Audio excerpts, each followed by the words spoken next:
The subcommittee hearing on unidentified anomalous phenomena, or UAPs, will come to order. Welcome, everyone. Without objection, the chair may declare a recess at any time. Additionally, without objection, the following members are waived onto the subcommittee for the purpose of participating in today's hearing: Mr. Burchett of Tennessee, Ms. Luna of Florida, Mr. Getz of Florida, Mr. Burleson of Missouri, Mrs. Ocasio-Cortez of New York, and Mr. Ogles of Tennessee. Without objection, so ordered. For today's subcommittee hearing, both the chair and ranking member will have 10 minutes for opening remarks. We may both be giving some of those minutes to other members of our party. I'm now going to recognize myself for 10 minutes. I'm actually going to try to get out of here in about 4, and then we'll give it to some of my friends over here. Good morning and welcome to the most exciting subcommittee in Congress this week, the Subcommittee on National Security, the Border, and Foreign Affairs, for discussion of unidentified anomalous phenomenon. I'd like to thank the brave military pilots and personnel, such as the witnesses on the panel today, for sharing their stories on how they've engaged UAPs, which has brought attention to this matter. Curiosity and speculation from all walks of life have generated interest in studying what UAPs are and what threats they may pose. I will say that when I was younger in school, I read a book, a 1966 book called Flying Saucers, Serious Business, and for a while, when I was a little bit younger, I thought it was the most important issue out there. The lack of transparency regarding UAPs, which was one of the themes of that book,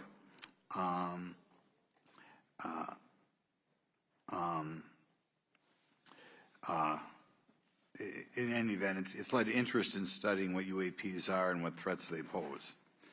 The lack of transparency regarding UAPs has fueled wild speculation and debate for decades, eroding public trust in the very institutions that are meant to serve and protect them, as is evidenced by the large number of people we have here. I also want to point out in 1966, President Gerald Ford claimed to have seen a UFO, and in 1969 in Georgia, Jimmy Carter claimed to have seen a UFO. So this has led Congress to establish entities to examine UAPs. The National Defense Authorization Act of 2022 established the All-Domain Anomaly Resolution Office, or AARO, to conduct or to coordinate efforts across the Department of Defense and other federal agencies to detect, identify, and investigate UAPs. However, AARO's budget remains classified, prohibiting meaningful oversight from Congress. In addition to AARO's efforts, NASA is leading an independent study on UAPs that will identify how UAP data is gathered from both civilian and government entities that can be analyzed to shed light on the topic. However, despite these offices being established, there lies a pressing demand for government transparency and accountability that cannot be overlooked, and that's been a problem that's been around for 50 years. The Biden administration handling of the Chinese spy balloon that violated U.S. airspace is one example how the government is not prepared for these. The Biden administration's description of events has shown that the government continues not to be forthright. Between the Chinese balloon being shot down and 2 UAPs subsequently shot down following the event earlier this year, the U.S. government spent $1.5 million in taxpayer dollars on missiles, yet we have seen little clarity from the Biden administration.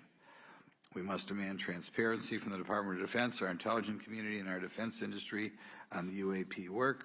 We're going to ask some questions about that today. Congress recognizes the subject of UAPs as multifaceted and requires a careful, data-driven approach. Today, we'll see clarity from these witnesses' testimonies, or we'll seek clarity as to what can be done to improve reporting for military and civilians and remain committed to objective inquiry. Congress should work to ensure that knowledge is not driven by fear. Today, we are not just debating the existence of UAPs, we are deliberating on the principles that define our republic, which is a commitment to transparency and accountability. I look forward to hearing from our witnesses today about ways we can improve government efficiency and openness when it comes to UAPs. I thank each of you for your presence here today and for your dedication to safeguarding the interests of the American people. I look forward to your testimony. Now I'm going to turn it over for 2.5 or 3 minutes to Representative Burchett from Tennessee. Thank you, Mr. Chairman. Thank you all for being here. I want to thank everybody for making this happen today. And I want to remind everybody this is a nonpartisan issue. This has nothing to do with party politics. I think the cover-up goes a lot deeper than that. I also want to thank my colleagues, Representative Anna Paulina Luna, sitting beside me here, Jared Moskowitz, my friend across the aisle, has an incredible mind, and I'm anxious to hear his questions. My buddy Eric Burleson, and it's not in my notes here, but Matt Gates. If it hadn't been for Matt Gates, myself, him, and Luna would still be down at Eglin Air Force Base trying to get some answers. He's got an incredible legal mind. Also, I know I saw it in the crowd there, George Knapp, my buddy Jeremy Corbell. They're not witnesses, but they've provided some statements on this subject, and I seek unanimous consent to enter those statements into the record, Mr. Chairman. Without objection. Also, would like to enter in, I understand now that this is unclassified and it's public record, but as we all know, that's sometimes difficult for the public to get a hold of. A report, Defense Intelligence Reference Documents, Advanced Space Propulsion Based on Vacuum, Space-Time Metric Engineering, some light reading for some of our members. Without objection. Thank you. Mr. Knapp wrote, since 1969, the position of our military has been that UFOs pose no threat to national security and are not worthy of further study. I'd say that's the biggest understatement of the decade. He also goes on to talk about the dismissive attitude. It's at odds with what was revealed in documents, reports, and internal memos. And Mr. Cabral says, as he writes these words, the UFO is emerging as a major topic of global importance. I can state that as a fact. Out there, I met a fellow who came in here all the way from Denmark to be here for this meeting. So this is huge. This is worldwide. I think we suspect what's going on, but I'd also like to thank the members of Congress who have supported our efforts to make this hearing happen. Some have even confided to me that they've had UFO sightings of their own. Those members, of course, some of them wish to remain anonymous, and I'll keep it that way. But also, finally, I'd like to thank these three brave witnesses here. They took an oath. They took an oath to uphold the Constitution of the United States, and dadgummit, they're doing it. And we owe them a debt of gratitude.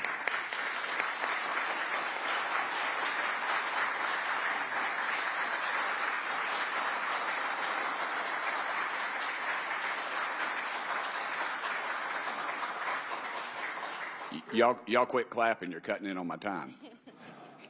Just kidding. These folks, they've got nothing to gain from this, and I think you're going to find out that they've endured quite a few slings and arrows. We need to remember them in our prayers and their families. And I'm thankful to them for their honest testimonies. They have done interviews and appeared in documentaries like Accidental Truth to get their stories out there, and now they are all here to testify under oath for Congress. It's been so difficult to get here today. I've said, in the Baptist church, we'd say that the devil's in our way. And the devil has been in our way through this thing. We've run into roadblocks from members, from the intelligence community, the Pentagon. I proposed legislation to go in the FAA reauthorization that just said if an airline pilot has a sighting, that when he makes that report to the FAA, that it would come to Congress. But I was told that the intelligence community did not like that, and the amendment was not even heard in committee. I think it's time for this country to take back our country. We need to tell the folks at the Pentagon they work for us. Dadgummit, we don't work for them. And that's exactly the point. This is an issue of government transparency. We can't trust a government that does not trust its people. We're not bringing little green men or flying saucers into the hearing. Sorry to disappoint about half y'all. We're just going to get to the facts. We're going to uncover the cover-up, and I hope this is just the beginning of many more hearings and more people coming forward about this. And I yield back the remainder of my time. I think, is it to Representative Luna, Mr. Chairman? Or is that? Yeah, we'll call Ms. Luna for her statement. The circumstances surrounding UAPs has captivated the attention of the American people for decades, ingrained in even the minds of our nation's leaders from Jimmy Carter to Barack Obama, Hillary Clinton to Donald Trump, Marco Rubio to Chuck Schumer, John Radcliffe to National Security Council officials. Yet from Roswell, New Mexico to the coast of Jacksonville, Florida, the sightings of UAPs have rarely been explained by the people who have firsthand accounts of these situations. This is largely due to the lack of transparency by our own government and the failure of our elected leaders to make good on their promises to release explanations and footage and mountains of overclassified documents that continue to be hidden from the American people. This isn't just how I feel. In fact, the American people largely believe that the government has actively covered up the truth about UAPs. One poll in particular found that 68% of Americans believe that the government is hiding information about UAPs and not being honest about what we know about them. And from my personal experience, I believe the same thing. Another poll found that nearly half Americans believe that the federal government is doing a very bad or somewhat bad job of dealing with reports of UFO sightings. As Representative Burchett just referenced on the FA bill that just went through, you can tell that that's exactly happening.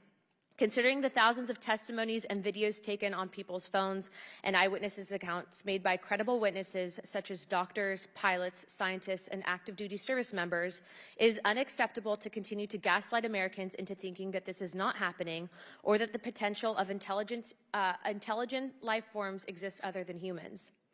Even more alarming is the fact that these eyewitnesses are many times service members and have no assurance that their lives will not be negatively impacted or even harmed by their experiences.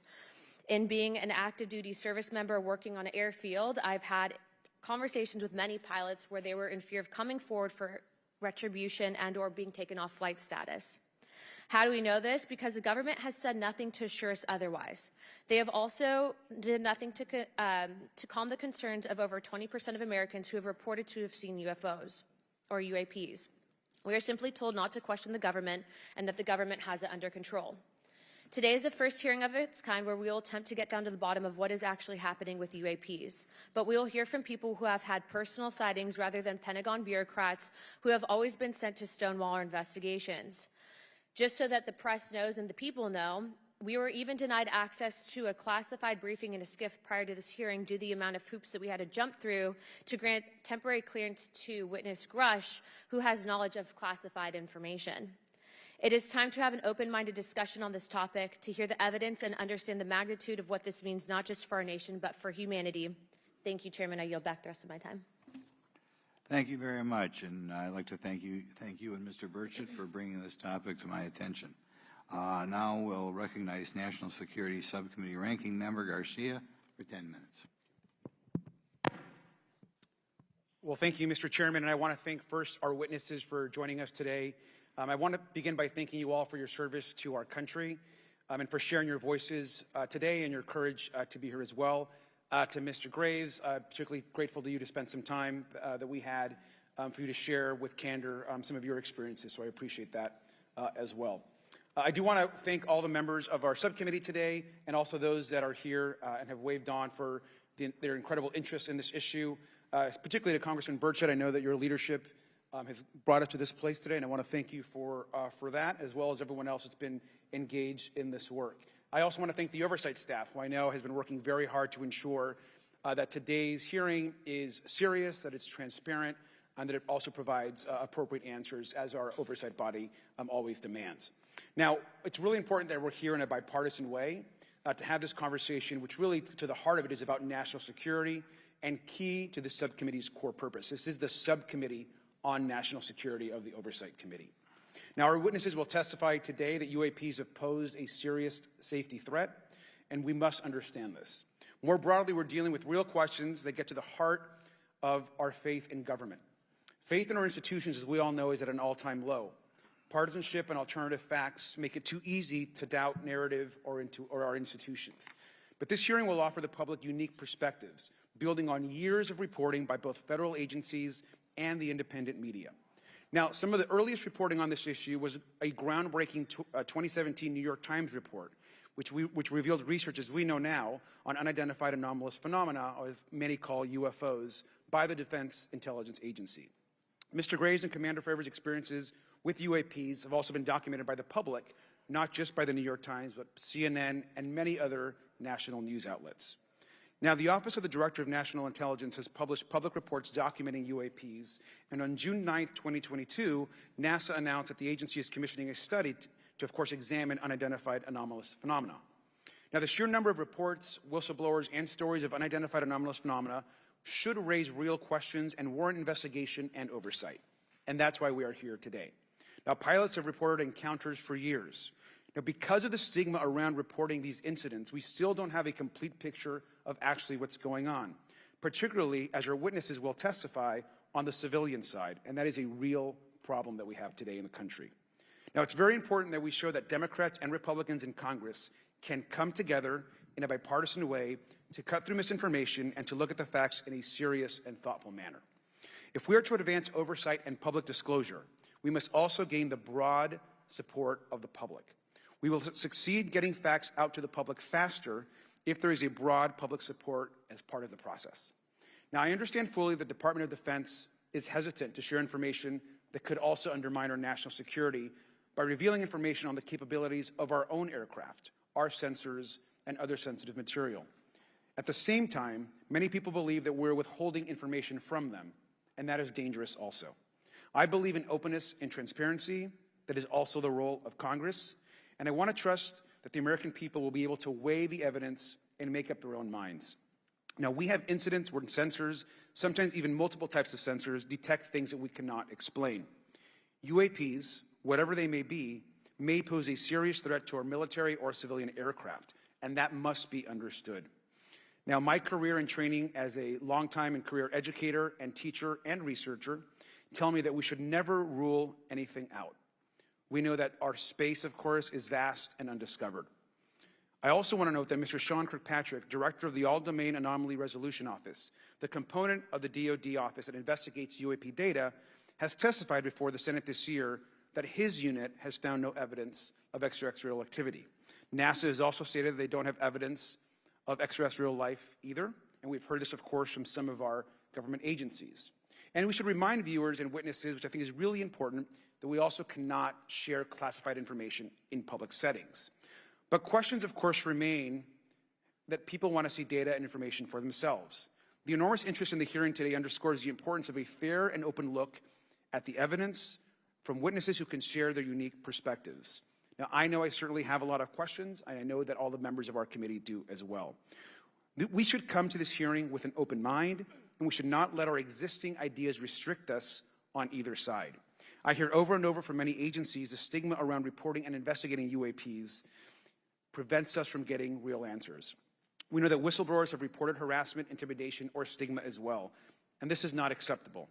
If people can't report incidents which would have national security or safety implications, then that also has serious consequences for us.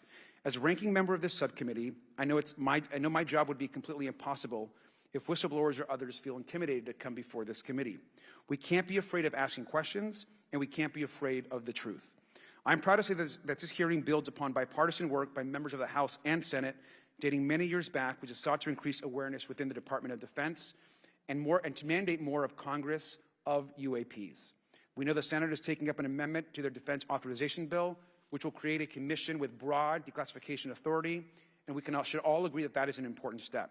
Members of both parties and senior officials in multiple administrations have taken an interest in this issue, and we're proud to carry and build that confidence in the American people. This hearing will also not be the end of this discussion, but a new chapter and start to years and years of work that many folks, both in the public and within government, have been working on.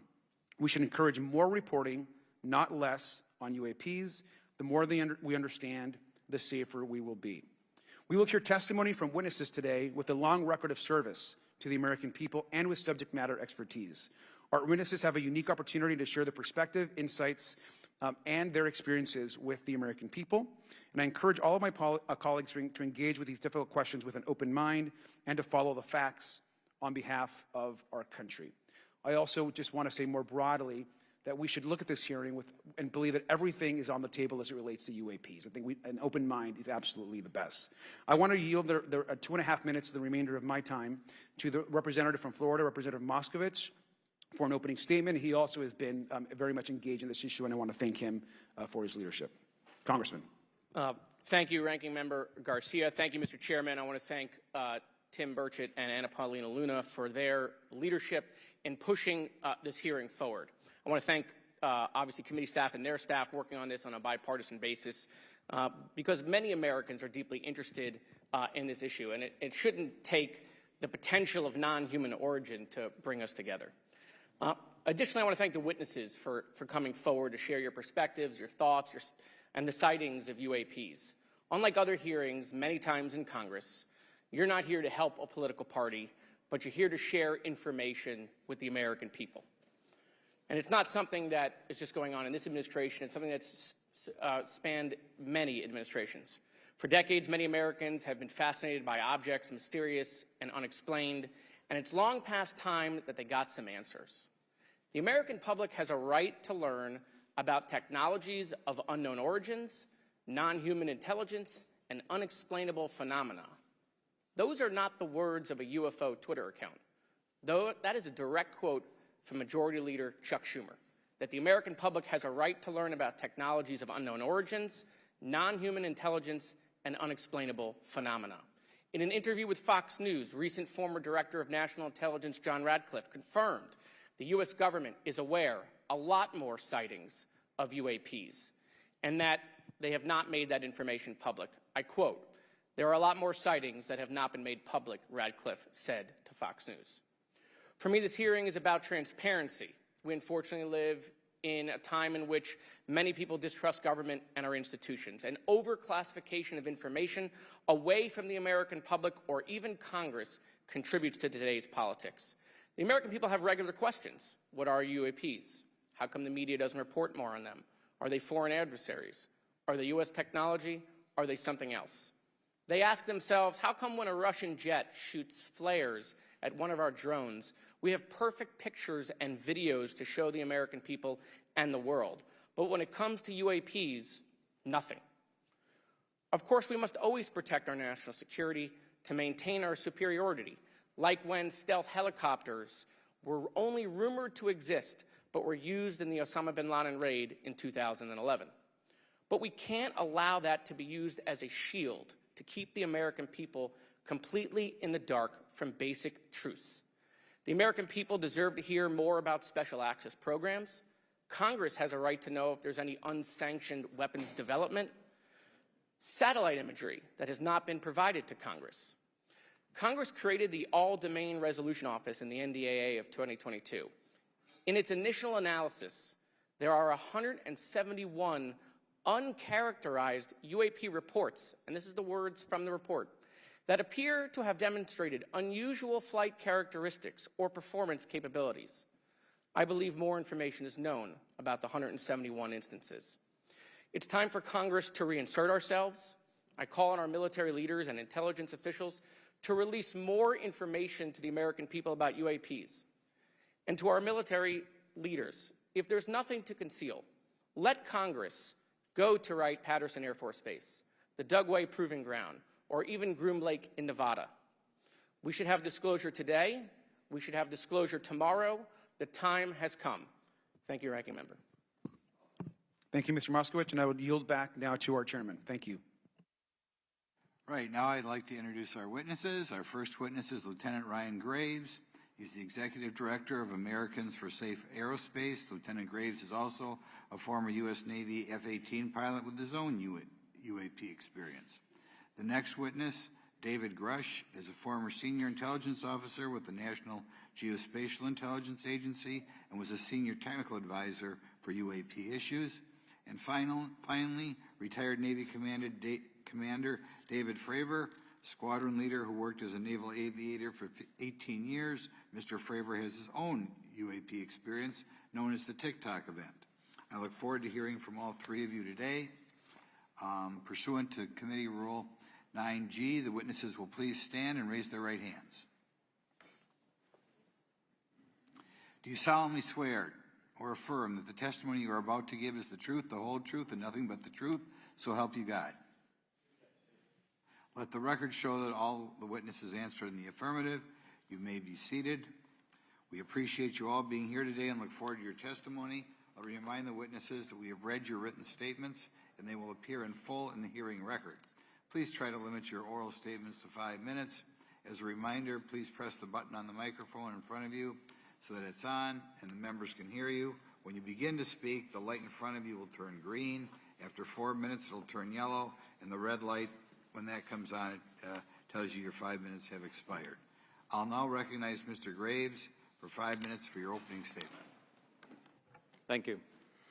Chairman Grothman, Ranking Member Garcia, distinguished members of the House Oversight Subcommittee on National Security, Representatives Burchett and Luna. My name is Ryan Fobbs Graves, and I'm a former F-18 pilot with a decade of service in the U.S. Navy, including 2 deployments in Operation Enduring Freedom and Operation Inherent Resolve.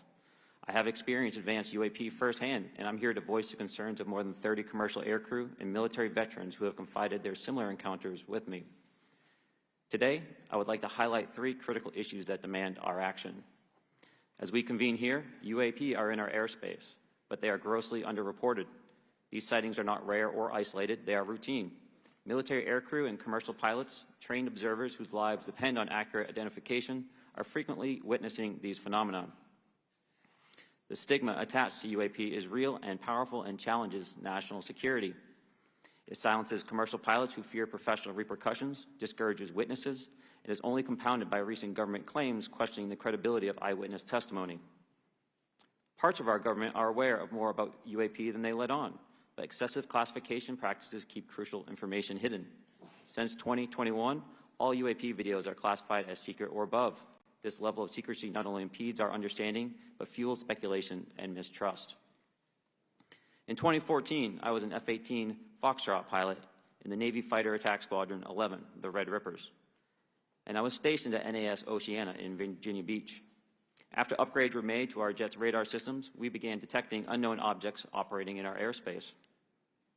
At first, we assumed they were radar errors, but soon we began to correlate the radar tracks with multiple onboard sensors, including infrared systems, eventually through visual ID.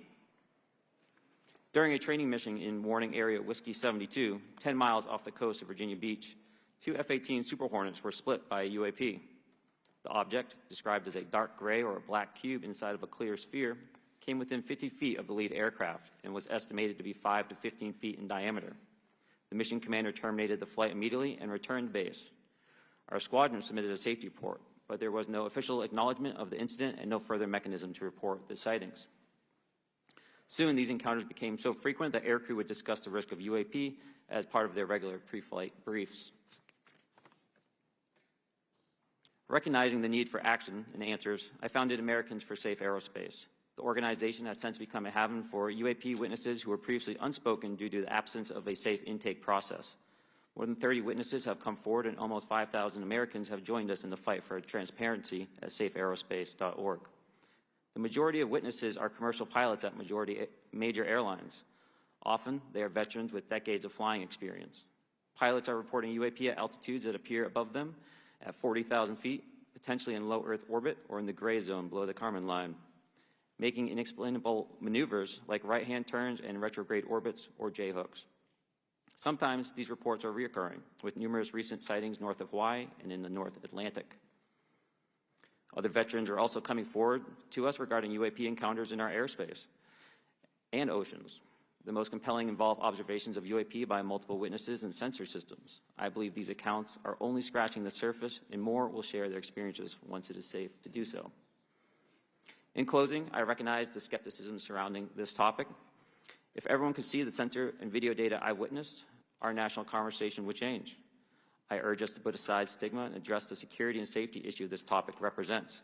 If UAP are foreign drones, it is an urgent national security problem. If it is something else, it is an issue for science. In either case, unidentified objects are concerned for flight safety. The American people deserve to know what is happening in our skies. It is long overdue. Thank you. Mr. Grush. Mr. Chairman, ranking members and congressmen, thank you. I'm happy to be here. This is an important issue, and I'm grateful for your time. My name is David Charles Grush. I was an intelligence officer for 14 years, both in the U.S. Air Force, both active duty, Air National Guard, and Reserve, at the rank of major, and most recently from 2021 to 2023, at the National Geospatial Intelligence Agency, NGA, at the GS-15 civilian level, which is the military equivalent of a full bird colonel. I was my agency's co-lead in unidentified anomalous phenomena and transmedium object analysis, as well as reporting to the UAP task force, UAPTF, and eventually, once it was established, the All-Domain Anomaly Resolution Office, AARO. I became a whistleblower through a PPD 19 urgent concern filing in May 2022 with the Intelligence Community Inspector General.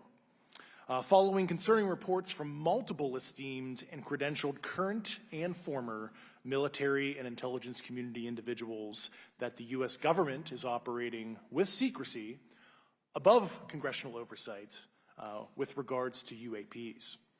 My testimony is based on information I've been given by individuals with a long-standing track record of legitimacy and service to this country, many of whom also have shared compelling evidence in the form of photography, official documentation, and classified oral testimony to myself and my various colleagues.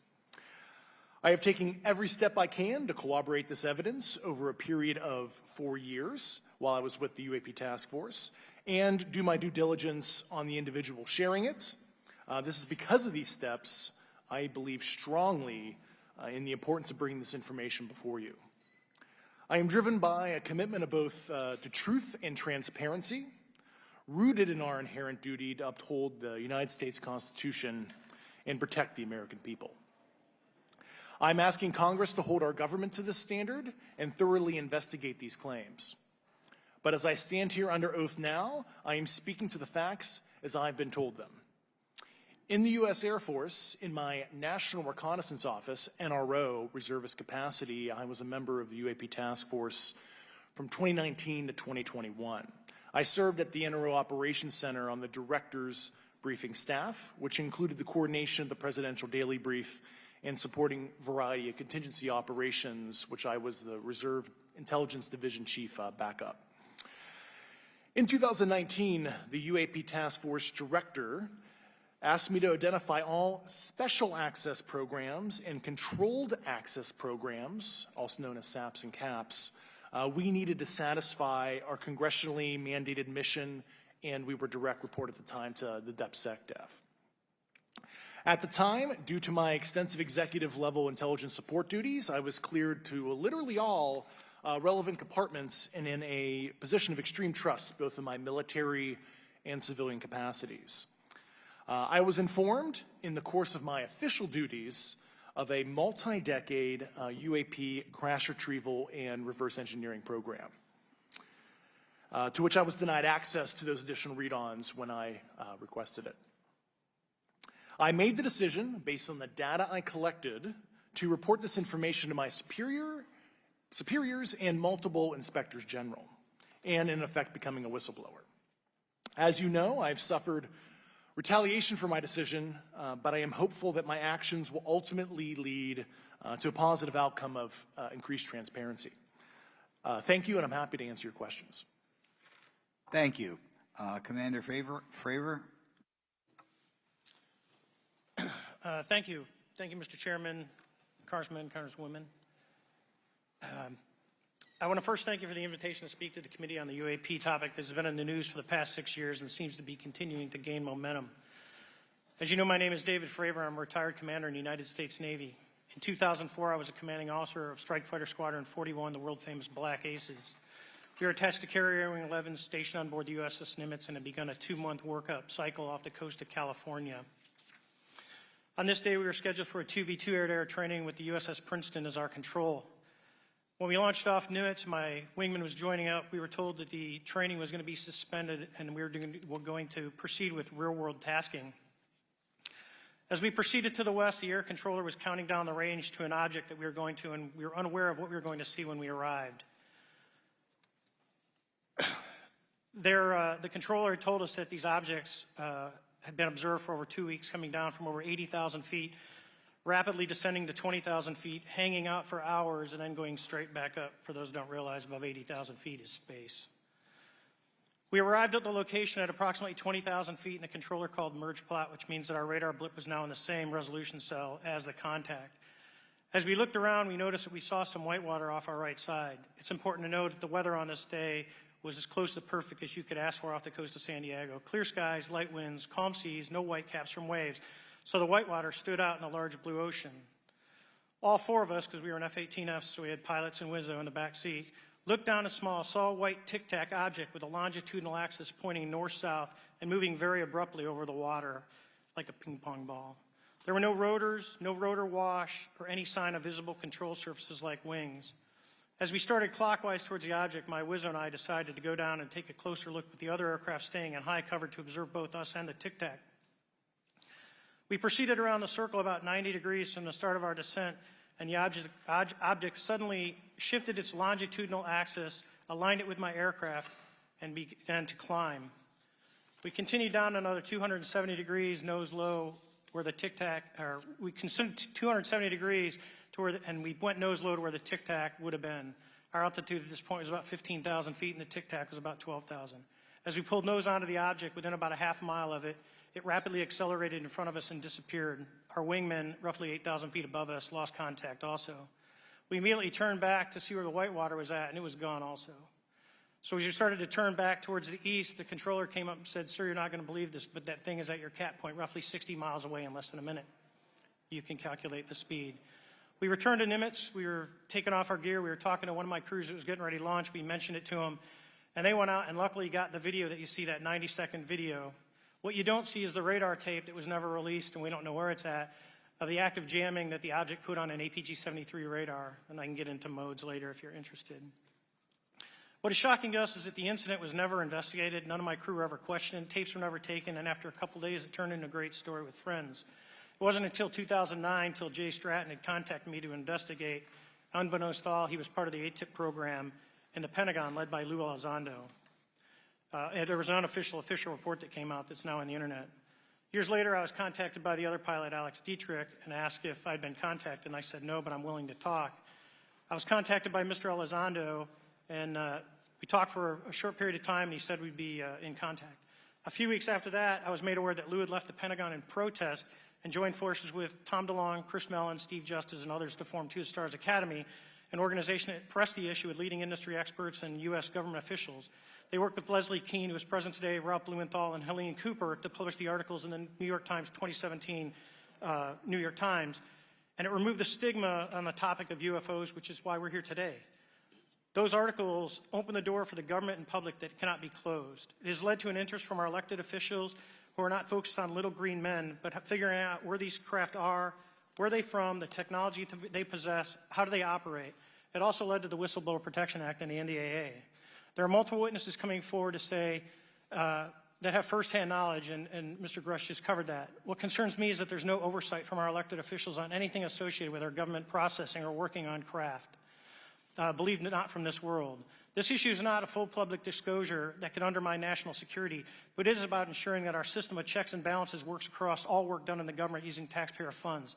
Relative to government programs, even unacknowledged WAVE programs have some level of oversight by the appropriate committee members in the House and Senate, and this work that is said to be occurring from whistleblower testimonies should not be exempt.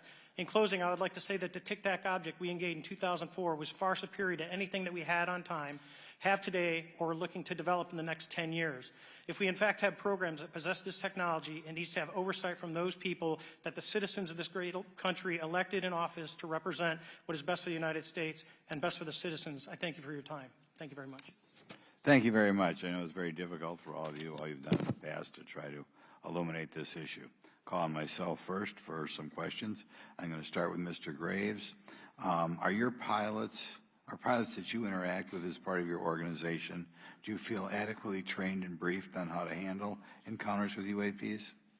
No.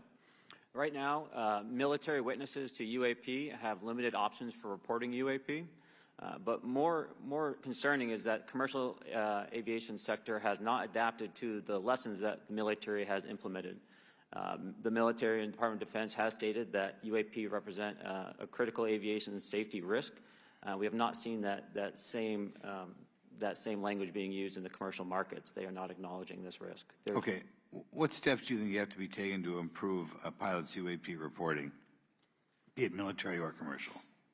Right now, we need a system where pilots can report without fear of losing their jobs.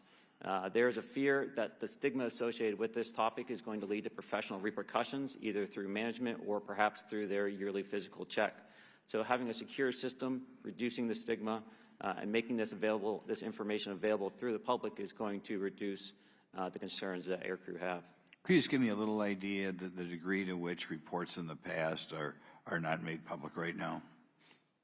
Well, I don't think there has been a proper reporting system to gather those reports and thus not report them.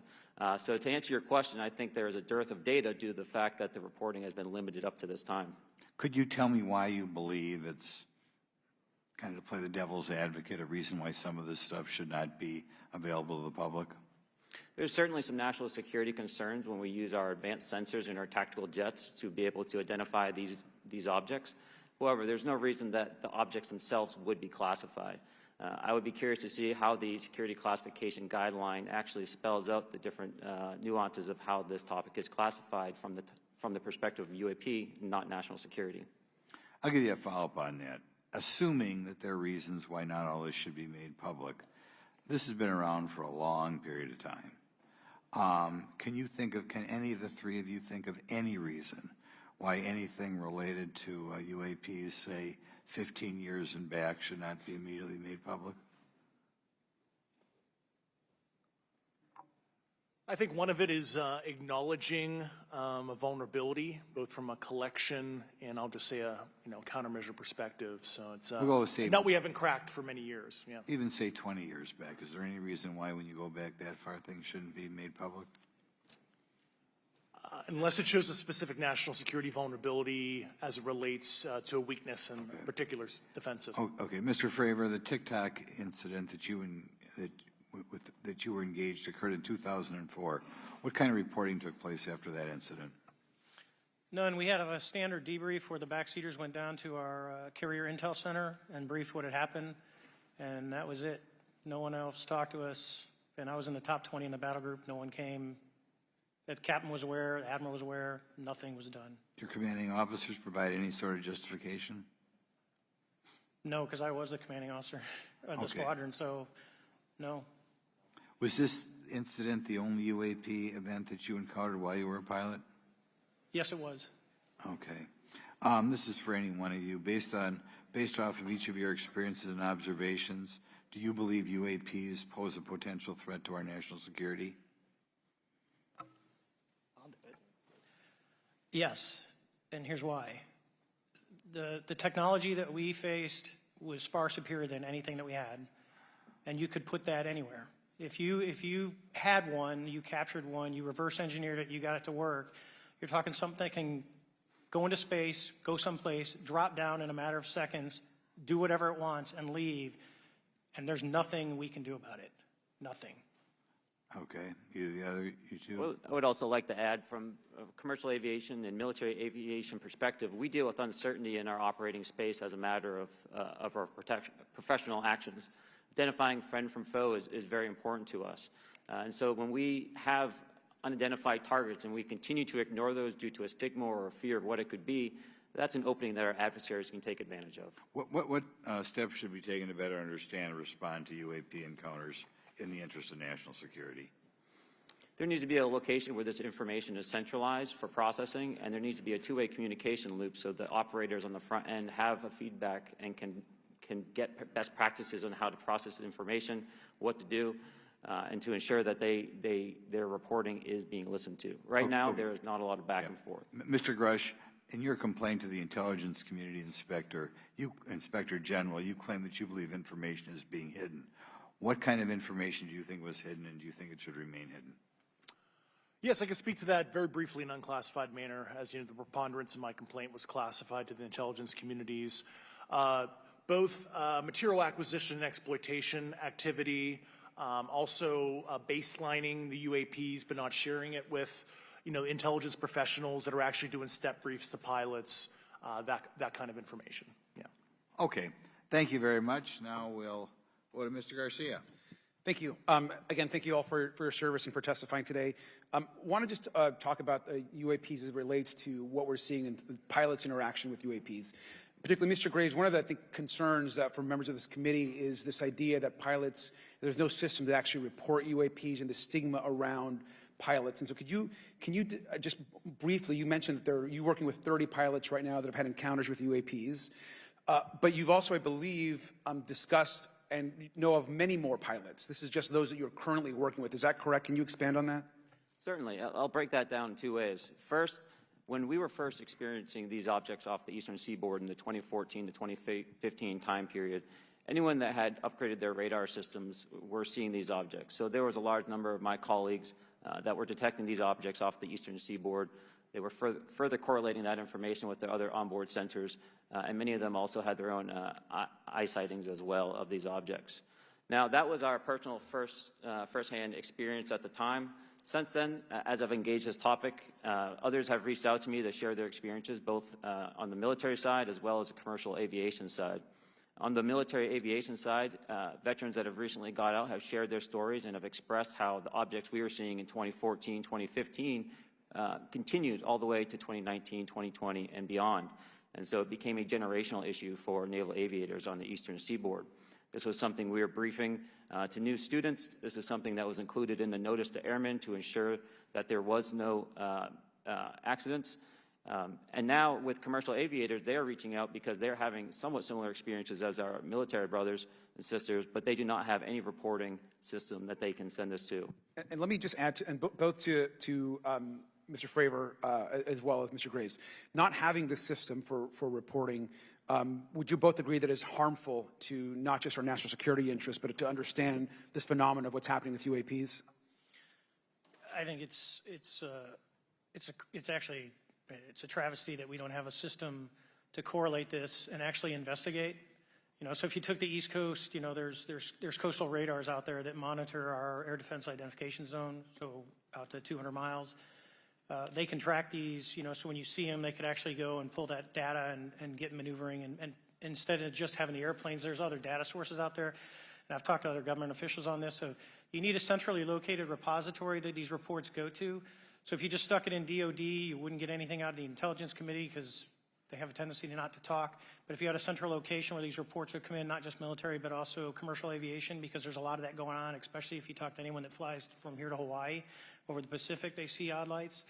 So I think you need to develop something that allows you a central point to collect the data in order to investigate. Mr. Graves? I would concur with everything Mr. Fravor said.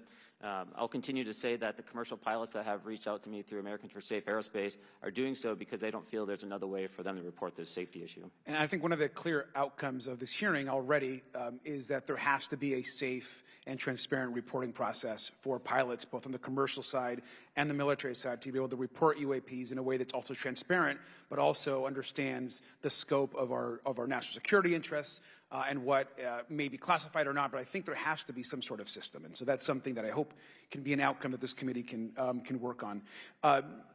Is there anything else for the two of you briefly beyond this reporting system that you think that we can do as a government to encourage and facilitate more civilian reporting? We're doing it right now.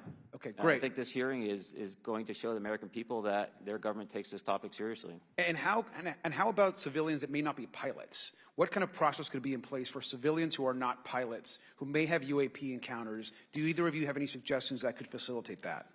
My recommendations would be to make that a sensor-centric operation in order to make it as objective as possible. Okay. Sir, Mr. Fravor? No, I agree with Mr. Graves on that. Okay. Just briefly, I also just want to note, particularly for the two pilots, and I have a question for Mr. Grush. One of the things that I found fascinating in our discussion, Mr. Graves, last night as well, is that you both described UAPs and formations and the way they are observed in space or in our air, and the way that they move is essentially ways in which current technology or aircraft that we know of are unable to actually function or move.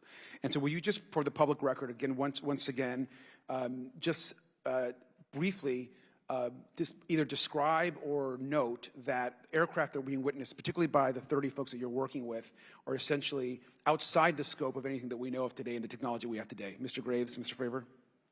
Yes, the objects that are being seen by commercial pilots are performing maneuvers that are unexplainable due to our current understanding of our technology and our capabilities as a country, and that applies for the military as well. Mr. Fravor? Yeah, I concur with that. We have nothing that can stop in midair and go the other direction, nor do we have anything that can, like in our situation, come down from space, hang out for 3 hours, and go back up. Thank you. My last question, and sometimes I know you have also said some of these answers in the past, but we're trying to get them on the public record as well, which is really important. Mr. Grush, finally, do you believe that our government is in possession of UAPs? Absolutely, based on interviewing over 40 witnesses over 4 years. And where? I know the exact locations, and those locations were provided to the Inspector General and some of which to the intelligence committees. I actually had the people with the firsthand knowledge provide a protected disclosure to the Inspector General. Thank you. And Mr. Chairman, I would just say that I think that these questions are important questions, and I look forward to being involved in the process to get those answered. I know there'll be a lot of questions from other committee members, so I yield back. Thank you. We'll go to Mr. Burchett himself. Thank you, Mr. Chairman. Thank you, Mr. Garcia. I would like to have you on my legislation to do just that on the reporting, and we'll get together on that. Maybe you can be my co-sponsor on that. That'd be really cool. Thank you for those great questions. Mr. Graves, again, I'd like to know, how do you know that these were not our aircraft? Some of the behaviors that we saw in a working area, we would see these objects being at 0.0 Mach, that's 0 airspeed, over certain pieces of the ground. So what that means, just like a river, if you throw a bobber in, it's going to float downstream. These objects were staying completely stationary in Category 4 hurricane winds.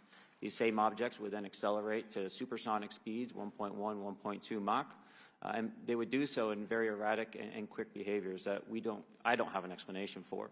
Okay. Have you spoken to commercial and military pilots that have seen these off of our East Coast? I have. Okay. Mr. Favor, I noticed that in the Tic Tac video, it's Tic Tac like the candy, not TikTok like the Chinese Communist app. That's correct. Yes, sir. I just want to make that because my daughter corrected me on that and called me a boomer and said, "Hey, boomer," and I said, "No, baby, it's Tic Tac like the candy. You're gonna have to just look it up." And but now I would also like to say today is a day of many firsts. It's a miracle that we're having this meeting, and it's also a miracle that my wife has put up with me for 9 years today. Today is my anniversary, so I want to tell my wife happy anniversary and that I love her very much. As she likes to say, this 9 years have been the best 2 years of her life. So thank you. Mr. Favor, what astonished you the most about the flight capabilities of these Tic Tac, very briefly? The performance, absolute performance. It was. And you're not aware of any other objects that anybody in the world has, in this world, that has those capabilities? No, I think it's far beyond actually our material science that we currently possess. Are you aware of any other reconnaissance platforms that have tracked or recorded the Tic Tac's maneuvers, maybe the NORAD system or any of the others? I am not. Okay. Mr. Grush, thank you for being here, brother. Thank you all very much. Have you faced any retaliation or reprisals for any of your testimony or anything on these lines? Yeah, I have to be careful what I say in detail because there is an open whistleblower reprisal investigation on my behalf, and I don't want to compromise that investigation by providing anything that may help provide somebody information. But it was very brutal and very unfortunate, some of the tactics they used to hurt me both professionally and personally, to be quite frank. Yeah. It's very unfortunate. As they say, when you're over the target, that's when they do the most firing at you. Do you have any personal knowledge of people who have been harmed or injured in efforts to cover up or conceal these extraterrestrial technology? Yes. Personally. Have anyone been murdered that you would think, that you know of or have heard of, I guess? I have to be careful asking that question. I directed people with that knowledge to the appropriate authorities. Maybe in a, if we could get in a confidential area, a SCIF, we could talk about that. But unfortunately, we were denied access to the SCIF, and that's very unfortunate in this scenario. Mr. Favor, do you believe that you witnessed an additional object under the water in relation to your encounter?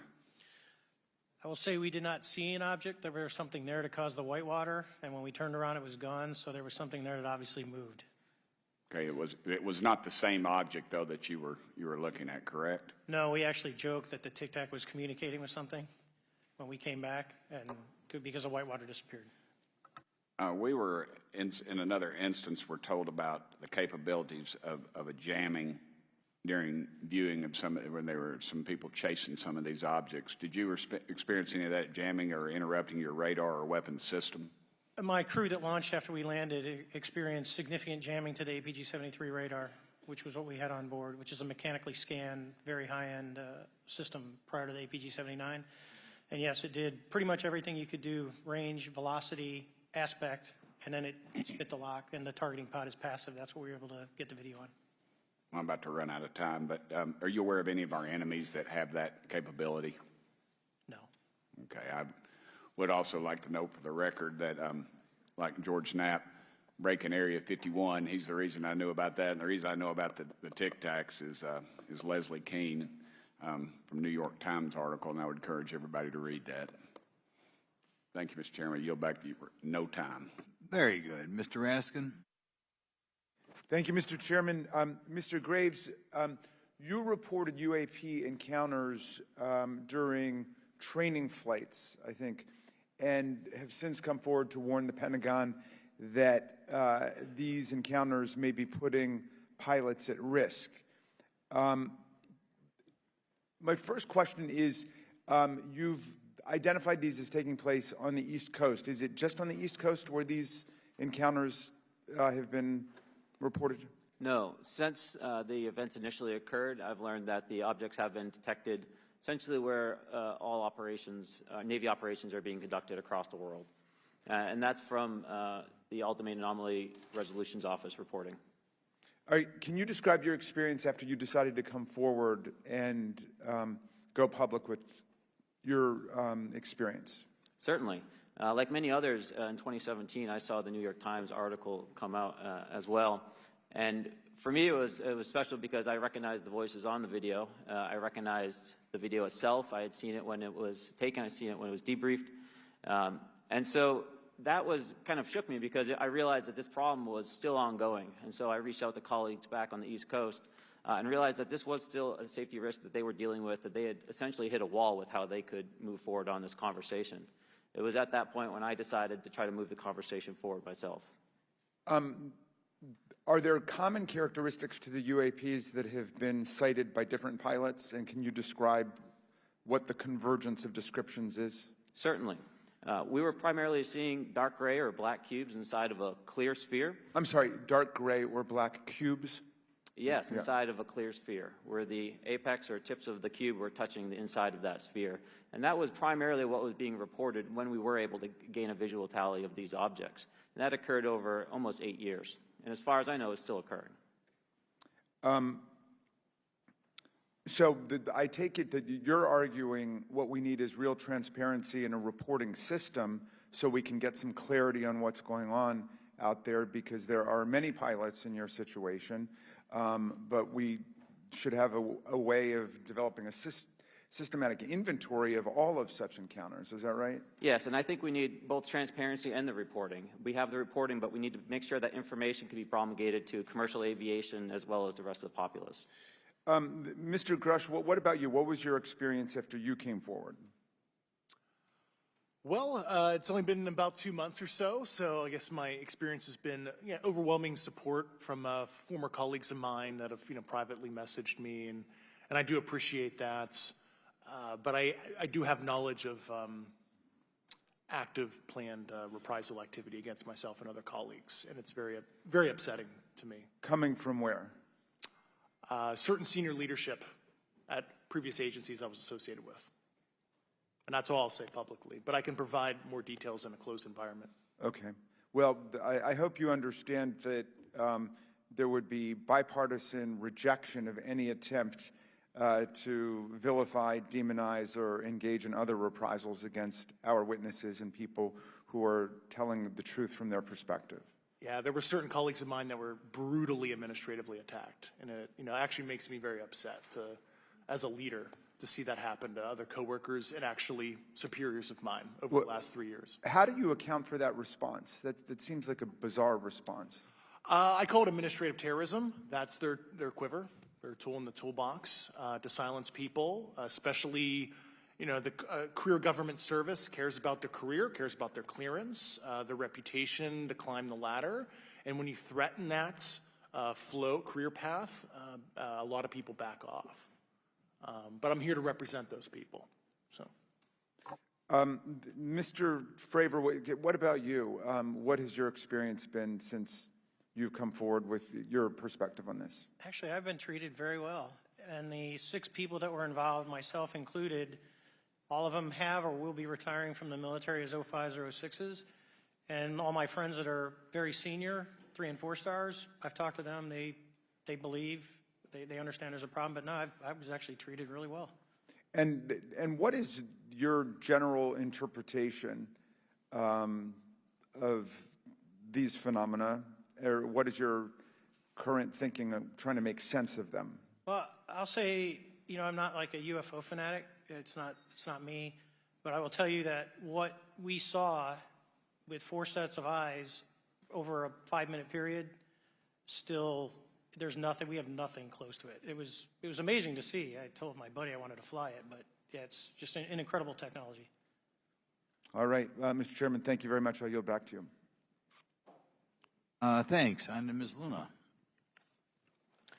Mr. Grush, in speaking to you yesterday, I just wanted to follow up on Representative Raskin's questions.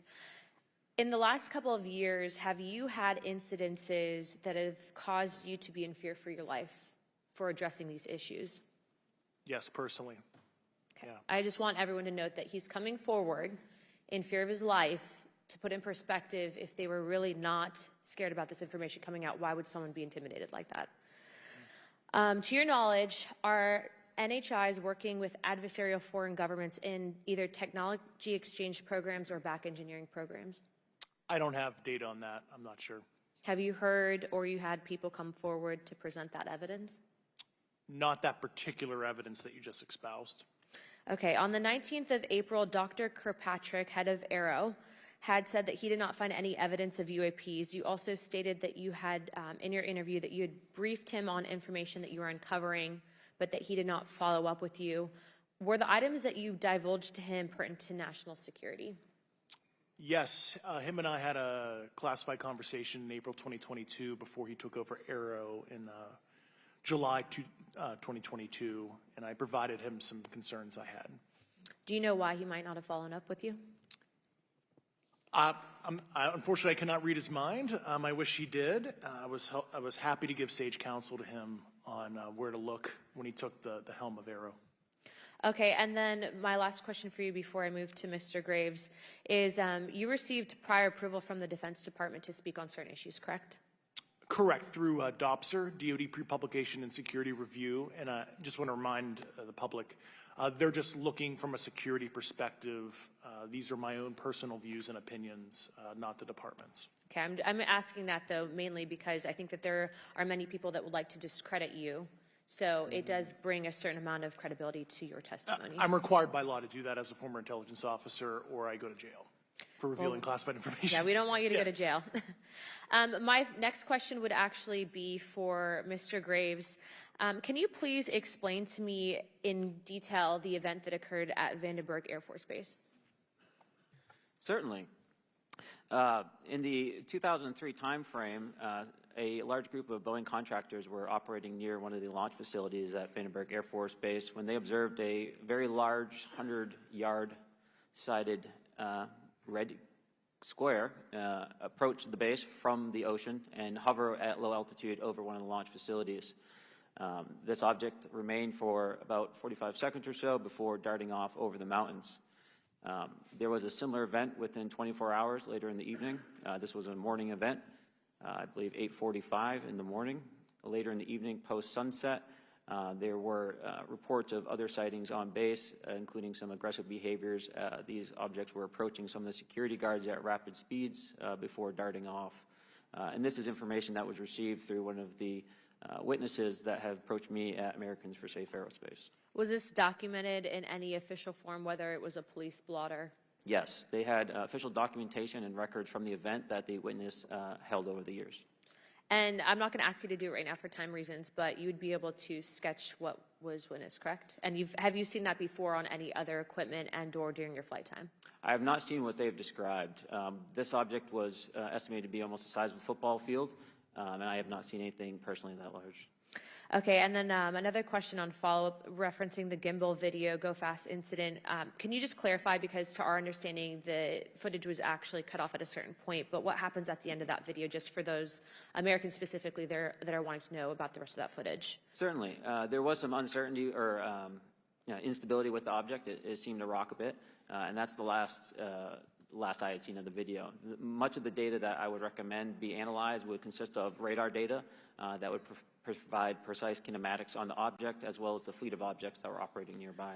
Okay, and follow-up, in regards to the reporting procedures that Mr. Garcia had addressed on, as well as Representative Burchett, with the FAA, to your understanding, pilots that are seeing this, commercial airline pilots, are they receiving cease and desist letters from corporations for coming forward with information in regards to safety for potential airline passengers? I have been made privy to conversations with commercial aviators who have received cease and desist orders. So the American public should know that corporations are putting their own reputations on the not the line, but ahead of the safety of the American people. And I think, would you agree with that statement? It appears so.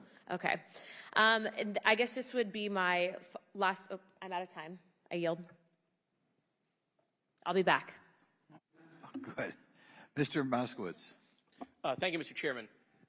Gentlemen, let's talk about the laws of physics for a second. Mr. Graves and Commander Favor, I heard you talk about speed. When those objects broke the sound barrier, did they make a sonic boom? I was in a jet. You can't hear anything. It's kind of loud in there. Yeah, you're not able to actually personally tell within the vehicle. I will say the objects that we were seeing, they were spherical, and they were observed up to Mach 2, which is a very non-aerodynamic shape. What about G-forces? Let's talk about G-forces of those vehicles. Could a human survive those G-forces with known technology today? No. No, not for the acceleration rates that we observed. Okay. What about what they look like? How close did you get? Did you see a seam or a rivet or a section? And what I mean is, obviously, the jets you're flying have all those things. Did these objects have those? Do you want to go, Ryan? I didn't have the detail to be able to tell that. So we got within a half mile of Tic Tac, which people say that's pretty far, but in airplanes, that's actually relatively close. No, it was perfectly white, smooth, no windows, although when we did take the original FLIR video that is out there, when you put it on a big screen, it actually had two little objects that came out of the bottom of it. But other than that, no windows, no seams, no nothing. Mr. Grush, as a result of your previous government work, have you met with people with direct knowledge or have direct knowledge yourself of non-human origin craft? Yes, I personally interviewed those individuals. Mr. Grush, as a result of your previous government work, have you met with people with direct knowledge or have direct knowledge yourself about ATs, advanced technologies that the U.S. government has? Based on conventional advanced tech, I was briefed to the preponderance of the Defense Department's both space and aerospace compartmented programs, yeah. Do you have knowledge or do you have reason to believe that there are programs in the advanced tech space that are unsanctioned? Yes, I do. Okay. Yeah. And when you say that they're above congressional oversight, what do you mean? Complicated question. So there's, some, I would call it abuse here. So congressional oversight of conventional special access programs, so I'll use Title 10, so DOD as an example, right? So 10 U.S. Code Section 119 discusses congressional oversight of SAPs, discusses the DepSecDef's ability to waive congressional reporting. However, the Gang of Eight is at least supposed to be notified if a waived or waive-bigoted unacknowledged SAP is created, and that's public law. Well, so that how does, I don't want to cut you off, but how does a program like that get funded?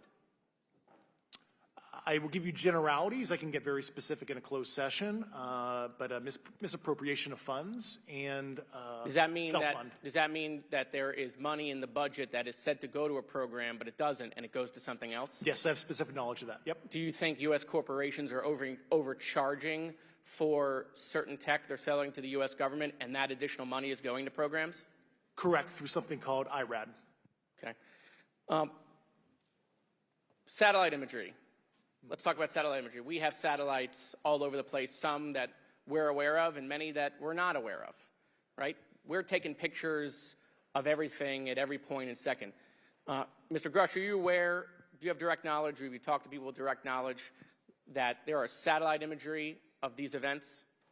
That was one of my primary tasks at NGA, since we process, exploit, and disseminate that kind of information. I've seen multiple cases, some of which, to my understanding, and of course I left NGA in April, so that's my information cutoff date. But I personally reviewed both what we call overhead collection and from other strategic and tactical platforms that I could not even explain prosaically. And I have a degree in physics, by the way, as well. And I am aware that you guys have not seen these reports, unfortunately. And I don't know why. Do you have direct knowledge, or you had spoken to people with direct knowledge that this imagery applies to crash sites, crash imagery? I can't discuss that in an open session. Okay. Do you have any information that the U.S. government is involved in a disinformation campaign to deny the existence of certain UAPs? I can't go beyond what I've already stated publicly in my News Nation interview because it touches other sensitivities. Okay. I'll yield the balance of my time back. Thank you, Mr. Chairman.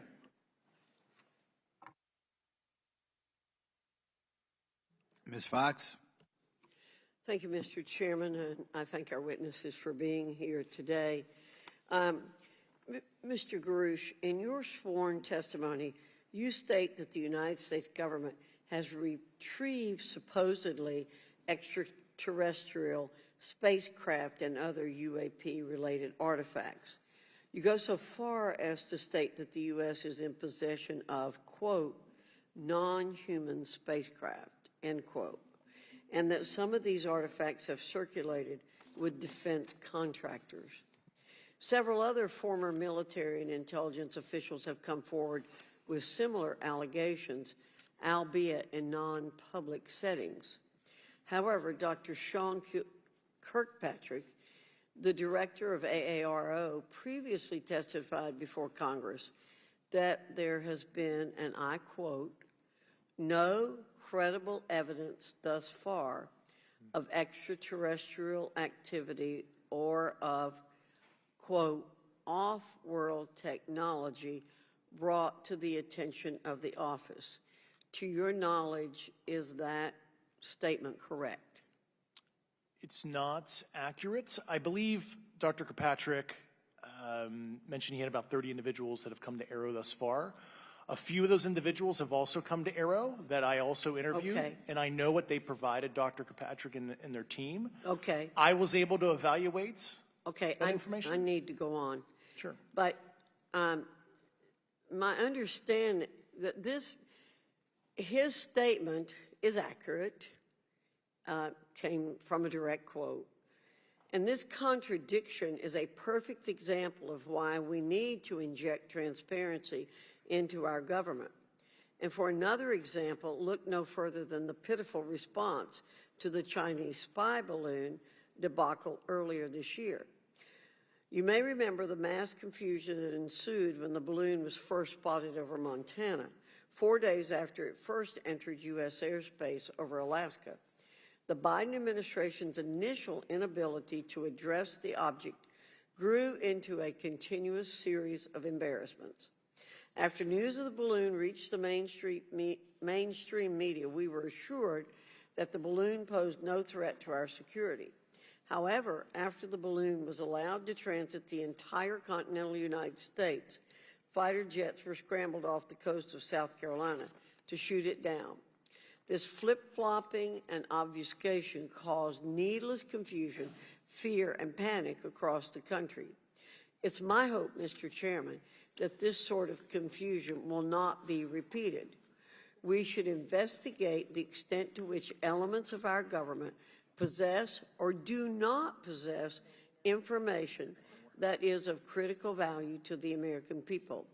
We owe it to the citizens of this nation to make sure that our government is transparent and accountable. We must make sure that our government provides answers, and Congress must do its duty to solicit those answers. With that, Mr. Chairman, I yield back. Yeah, Mr. Frost. Thank you, Mr. Chairman. In 2022, NASA announced that it was commissioning an independent study team to examine UAPs. The NASA team is comprised of scientists across different fields, as well as former astronauts and pilots. In May, the independent study team held its first public meeting, which included the perspectives from NASA senior leaders, as well as perspectives from the Department of Defense and intelligence agencies. The NASA study team is also expected to release its first report pretty soon, and I think it's safe to say that we all eagerly await its results. Mr. Graves, how might NASA's research influence the commercial industry regarding safety in UAP? I think NASA has a big role to play as far as commercial aviation safety, and it's one of their original charges as an organization. One of the recommendations that have been put forward is to utilize their existing aviation safety reporting system to serve as a short-term fill and trusted platform for pilots that want to report on UAP. It also has built-in analytics capability and is funded by Congress. Gotcha. And also, Mr. Graves, are there any other industries that may be influenced by the NASA research on UAPs? And if so, how so? Well, I think there is a large swath of commercial capabilities that could be brought to bear on this topic, from space-based or ground-based sensor systems that are available open source or through commercial marketplaces. And I think NASA's work, as they work to identify and highlight specific parameters that can be found, we can take that information and promulgate this to the public sector so that we can have a more open conversation about what we're seeing. You know, in 2020, the Department of Defense released several videos of UAPs, including Mr. Freyer's experience, U.S. Navy pilots that recorded footage. In 2021, the Office of the Director of National Intelligence released a preliminary report on UAP events. NASA Administrator Bill Nelson stated that NASA would begin to investigate these events. In fact, I sit on Science, Space, and Technology Committee, and when we were doing a hearing with the NASA Administrator Bill Nelson, I asked, you know, why NASA needed to be fully funded, and there were many great reasons, but one of them was actually had to do with UAPs. He actually mentioned, you know, is there life out there? I don't know. And so either way, these actions ultimately led NASA to assemble the independent study team that I mentioned earlier. Also in 2021, Harvard University stood up the Galileo project to research and examine the origins of UAP. So it seems like both, you know, from NASA and in the higher education community, because of the work that y'all have done and people standing up, you know, I think we're seeing some of that stigma slowly going away. Mr. Freyer, do you believe that military pilots feeling empowered to share their UAP experiences has directly impacted the scientific community's research goals on this topic? I would say yes. I would say that, you know, starting in 2017, when it actually came out, it took that stigma away. I mean, I've talked to multiple senators who said prior to that, if you'd have mentioned UAP, you'd have been laughed off the hill. And now we're sitting here today for a public testimony on what's actually going on. You know, I'm hoping that this curve will be more of an exponential and we'll get more and more transparent to the level that we can. Yeah, and I mean, it's important. I couldn't imagine, you know, I'm not a pilot, but I used to fly gliders in Civil Air Patrol. Huh? Yeah, Pilot? I mean, you know. And so either way, I mean, I couldn't imagine, you know, being in the glider and seeing something, and then not feeling like I had the agency to talk about it. Mr. Graves, can you discuss the importance of seeking scientists to sit on your advisory board? Absolutely. I think ultimately this is going to be a scientific problem. And not only that, it's also an engineering problem. I've been working with the American Institute of Aeronautics and Astronautics to help them stand up a UAP integration committee to help integrate their engineering prowess into this problem. And so, yes, very much, I think this is an engineering and scientific problem as much as a national security problem. And how might Congress help to facilitate partnerships between the scientific community and the UAP focus groups within government? Well, I think one of the things they can do is to have these types of hearings to communicate to the public that this is a topic of interest. I think that there is a pseudo-market, if you will, of interested capabilities and talent that want to approach this topic, and we're seeing that start to grow now. So I think continued conversation, reduction of stigma is going to allow that to flourish and allow answers to help generate themselves. 100%. Well, thank you all for being here, and thank you for your work. I think it's important that we keep our top scientific minds focused on this issue and look for ways to increase collaboration. Thank you so much. I yield back. Mr. Comer. Thank you, Mr. Chairman. Let me say I want to thank you for having this hearing, and I want to thank Mr. Burchett and Ms. Luna for leading this hearing. And with that, I yield my 5 minutes to Mr. Burchett.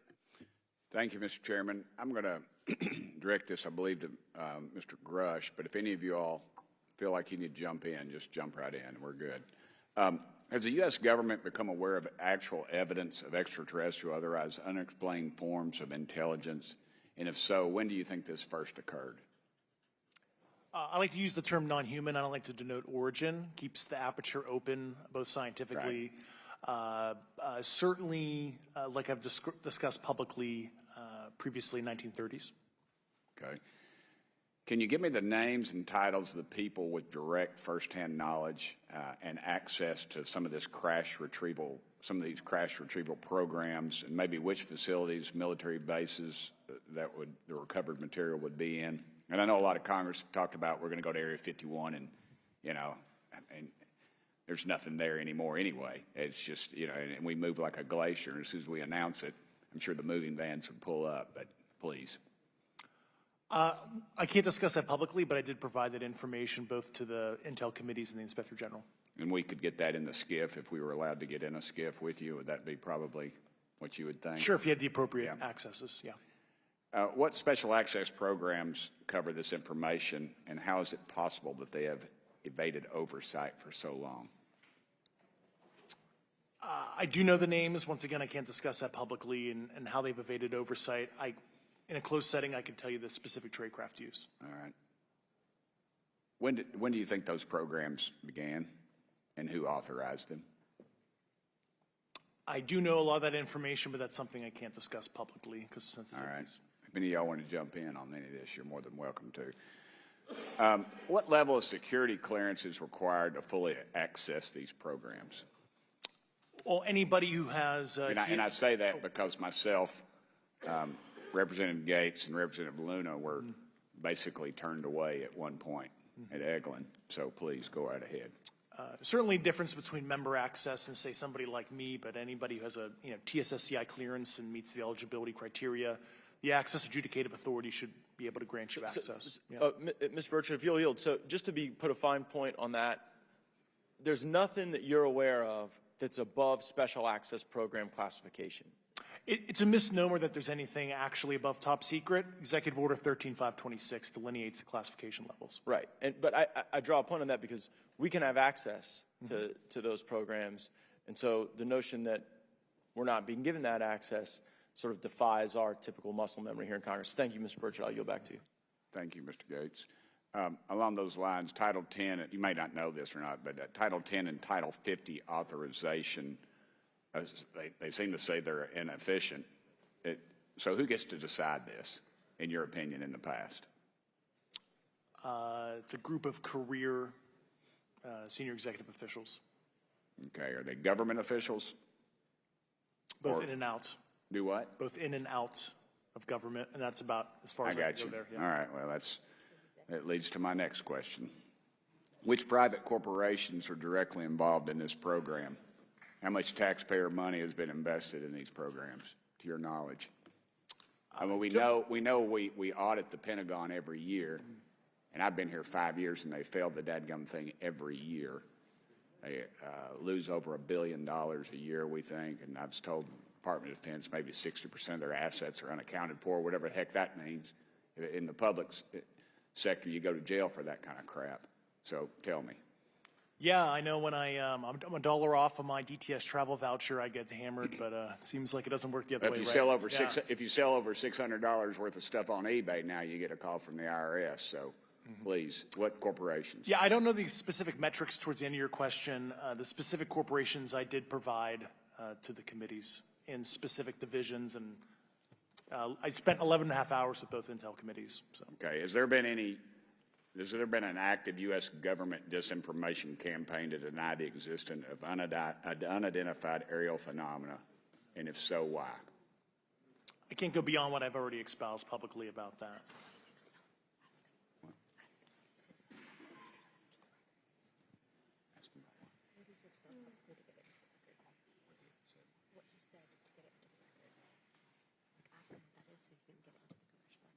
Okay, I've been told to ask you what that is and how to get it in the record.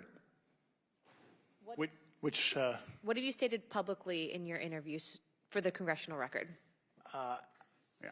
If you reference my News Nation interview and I talk about a multi-decade, campaign to disenfranchise public interest, basically. Chairman, I've gone. Yeah. Thank I you. apologize, Mr. Chairman. I yield back negative 21 seconds. Thank you. Ms. Ocasio-Cortez? Thank you, Mr. Chairman, and thank you to our witnesses for coming here today. I do concur with the ranking member as well as several other members here on this committee that this is a committee for whistleblowers and for the protection of whistleblowers as well. So we understand what you're putting on the table here and what you're putting on the line here, and we thank you for that. Mr. Grush, you sat on the Unidentified Anomalous Phenomenon Task Force created in the 2020 NDAA, correct? Yes. There have been some things that have been mentioned here during this hearing that I wanted to pick up on. Mr. Graves, you mentioned specifically during the answers to one of your questions, you named Boeing contractors being engaged in an incident regarding this red cube about a football field wide. I was wondering if you could speak a little bit about the interaction, or Mr. Grush, either of you, the interactions between defense contractor companies and any UAP-related programs or activities. So I'll just say that the information about the contractor himself were provided by a witness, and I have no particular detail in that relationship. Mr. Grush. The kind of general unclassed wave tops, certainly the contractors, are the metal benders, so to speak. They're the ones actually doing specific performance on government contracts. Are they required to issue any disclosure regarding UAP sightings, or do they engage in any reporting around this? In terms of the contractors, Yes. not that I'm aware of. They do not. Okay. Now, when it comes to notification that you had mentioned about IRAD programs, we have seen defense contractors abuse their contracts before through this committee. I have seen it personally, and I have also seen the notification requirements to Congress abused. I am wondering, one of the loopholes that we see in the law is that there is, at least from my vantage point, is that depending on what we're seeing, is that there are no actual definitions or requirements for notification. What methods of notification did you observe? Like when they say they notified Congress, how did they do that? Do you have insight into that? For certain IRAD activities, I can only think of ones conventional in nature. Sometimes they flow through certain, I'll just say, SAP programs that have cognizant authority over the Air Force or something, and those are congressionally reported compartments, but IRAD is literally internal to the contractor, so as long as it's money, either profits, private investment, et cetera, they can do whatever they want. To put a finer point on it, when there is a requirement for any agency or company to notify Congress, do they contact the chairman of a committee? Do they get them on the phone specifically? Is this through an email to hypothetically a dead email box? A lot of it comes through what they call the PPR, Periodic Program Review process. If it's a SAP or Controlled Access Program Equity, and then those go to the specific committees, whether it be the SAS, CASC, HISI. Thank you. I apologize. My time is limited. Mr. Graves, one of your main concerns is that the FAA currently does not have an official process to receive reports of UAP from pilots or others, correct? Correct. And in your experience, what data should the AERO program prioritize for potential collection? We have, location, date, time, but are there other specific characteristics that should be included in these reports? Certainly. I think that there's two categories that would be important. One would be kinematics and understanding the specifics of how the vehicle or objects are moving. And the second would be a more zoomed out approach of being able to look at origin and destination before the incident, as well as getting a better contextual understanding of how these objects are interacting with each other. Thank you. Now, because I only have a minute left, I apologize, we only have 5 minutes today, but for the record, if you were me, where would you look? Titles, programs, departments, regions, if you could just name anything. And I put that as an open question to the three of you. I'd be happy to give you that in a closed environment. I can tell you specifically. Thank you. Commander Fravor? And I would say, and I've told people that you have to know where to look. They're not going to divulge it to you because of the classification levels. But if you know where to look and who to talk to, which is exactly what Mr. Grush can point you, then you have them. Okay. Mr. Graves? I was an operator, so I was depending on folks like Mr. Grosh to do that homework. Okay. Thank you very much. I yield back to the chair. Mr. Biggs?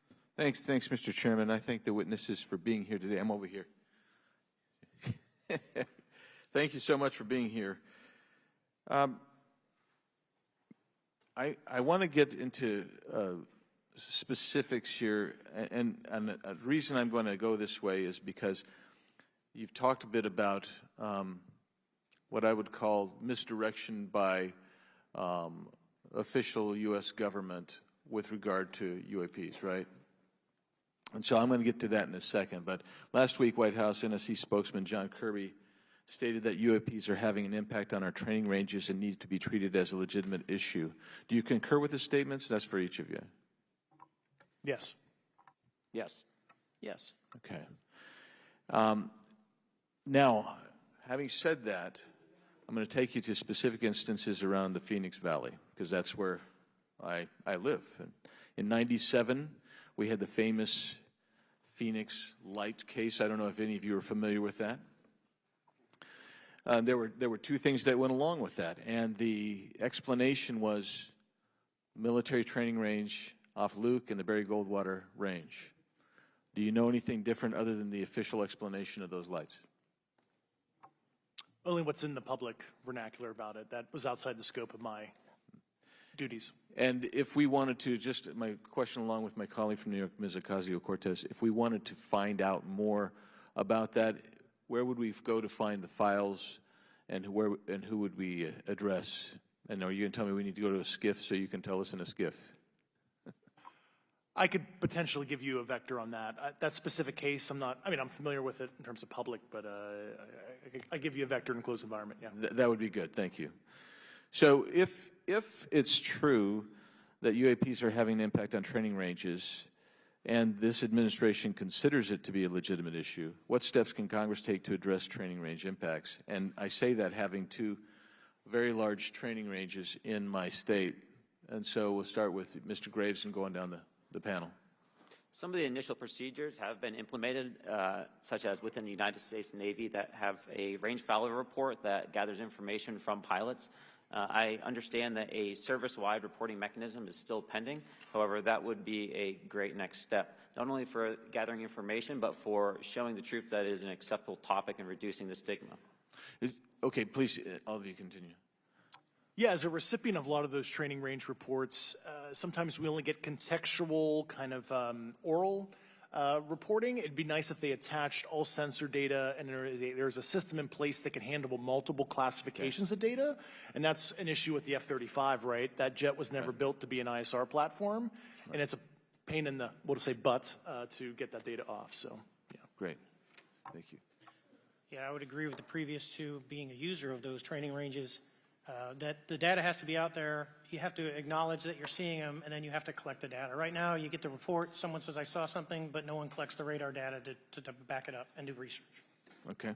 Do you believe that the 2019 classification guidelines for UAPs interferes with the federal government's ability to be transparent with the American people? And do you think we need to be more transparent with the American people? All of you, yeah. I'll say yes to that. Yeah, I'm familiar with at least the UAP Task Force 2019 Security Classification Guide.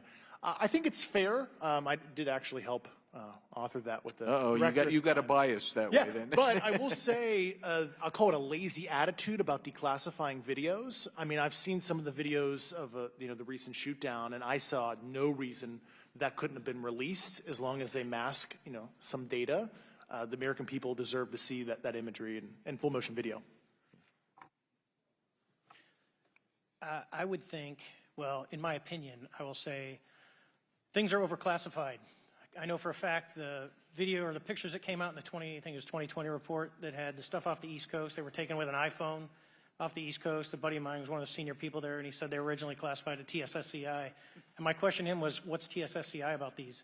They're an iPhone literally off the vacapes. That's not TSSCI. So they're overclassified, and as soon as they do that, they go in a vault, and then you all have to look for them. Yeah, so with the overclassification, that may be one way. Are there other ways that the DOD or intelligence agencies are keeping this information from the American people or even from Congress?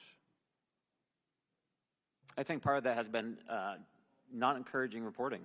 If the problem is not something that can be measured, it's not something that's going to be fixed. Okay, very good. Well, I'm out of time, and I thank you, Mr. Chairman, and I yield back. First of all, without objection, Representative Nick Langworthy of New York has waived on the subcommittee for purpose of questioning witnesses at today's subcommittee hearing. And then we go to Mr. Burleson. Thank you, Mr. Chairman. Appreciate you guys coming out today, testifying. Look, I've been here for 6 months, and I'm pretty skeptical. I don't trust anything in this town. And so I think that's because I'm from Missouri. You've got to show me, right? With that being said, there's been a lot of things that have been said in the public, Mr. Grush, and so I want to get down to, if we can, some specifics, right? So at one point you had said that there has been harmful activity or aggressive activity. Has any of the activity been aggressive, been hostile in your reports? I know of multiple colleagues of mine that got physically injured. And the activity, and I got by UAPs or by people within the federal government? Both. Okay, so there has been activity by alien or non-human technology and or beings that has caused harm to humans. I can't get into the specifics in an open environment, but at least the activity that I personally witnessed, and I have to be very careful here because they tell you never to acknowledge tradecraft, right? So what I personally witnessed, myself and my wife, was very disturbing. Okay. One of my constituents actually sent this next question, and I figured I'd ask it since I had the same thought.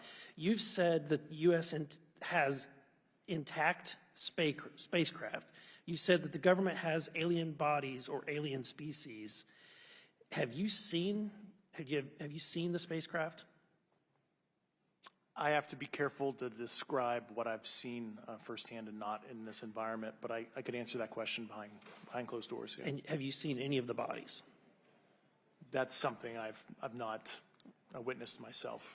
Okay, and so with that being said, the other statement that has been made that was intriguing to me it's intriguing because my view has been that we are billions of light years away from any other system. And the concept that an alien species that's technologically advanced enough to travel billions of light years gets here and somehow is incompetent enough to not survive Earth or crashes is something that I find a little bit far-fetched. And with that being said, you have mentioned that there's interdimensional potential. Could you expound on that? Yeah, to answer your first question, and I'm here as a fact witness and expert, but I will give you a theoretical framework, at least to work off, to kind of espouse crashes, regardless of your level of sentience, right? Planes crash, cars crash, n number of sorties, however high, a small percentage are going to end in mission failure, if you will, as we say in the Air Force.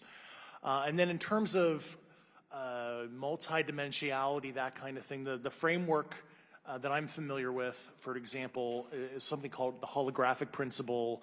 It derives itself from general relativity and quantum mechanics, and that is, if you want to imagine a 3D object such as yourself casting a shadow onto a 2D surface, that's the holographic principle. So you can be projected, quasi-projected from higher dimensional space to lower dimensional. It's a scientific trope that you can actually cross, literally, as far as I understand, but there's probably guys with PhDs that we could probably argue about that. But you have not seen any documentation that that's what's occurring?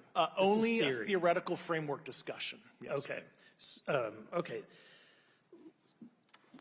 Occam's razor is that these aircraft, have they been identified that they are being produced by domestic, military and contractors? Is there any evidence that that's what's being recovered? Not to my knowledge, plus the recoveries predate a lot of our advanced programs that I previously am witting of. So, would it be safe to say that there could be a scenario today where you have an aircraft that crashes and because it's been involved in one program from one federal agency, and but the agency that retrieves it is not aware of that program, and to them it appears alien in origin? I mean, that's a hypothetical situation. I'm not aware of any historical situation that would match that you described. So You're not aware, it has not happened that you're aware of? That I'm aware of. Thank you, Mr. Chairman. I yield back.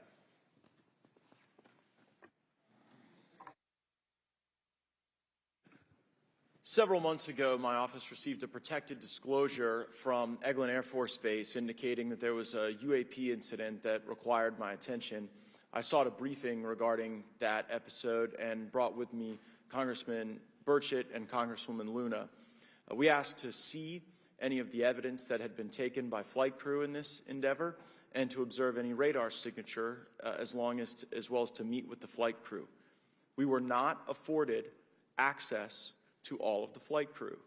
And initially, we were not afforded access to images and to radar. Thereafter, we had a bit of a discussion about how authorities flow in the United States of America, and we did see the image. And we did meet with one member of the flight crew who took the image.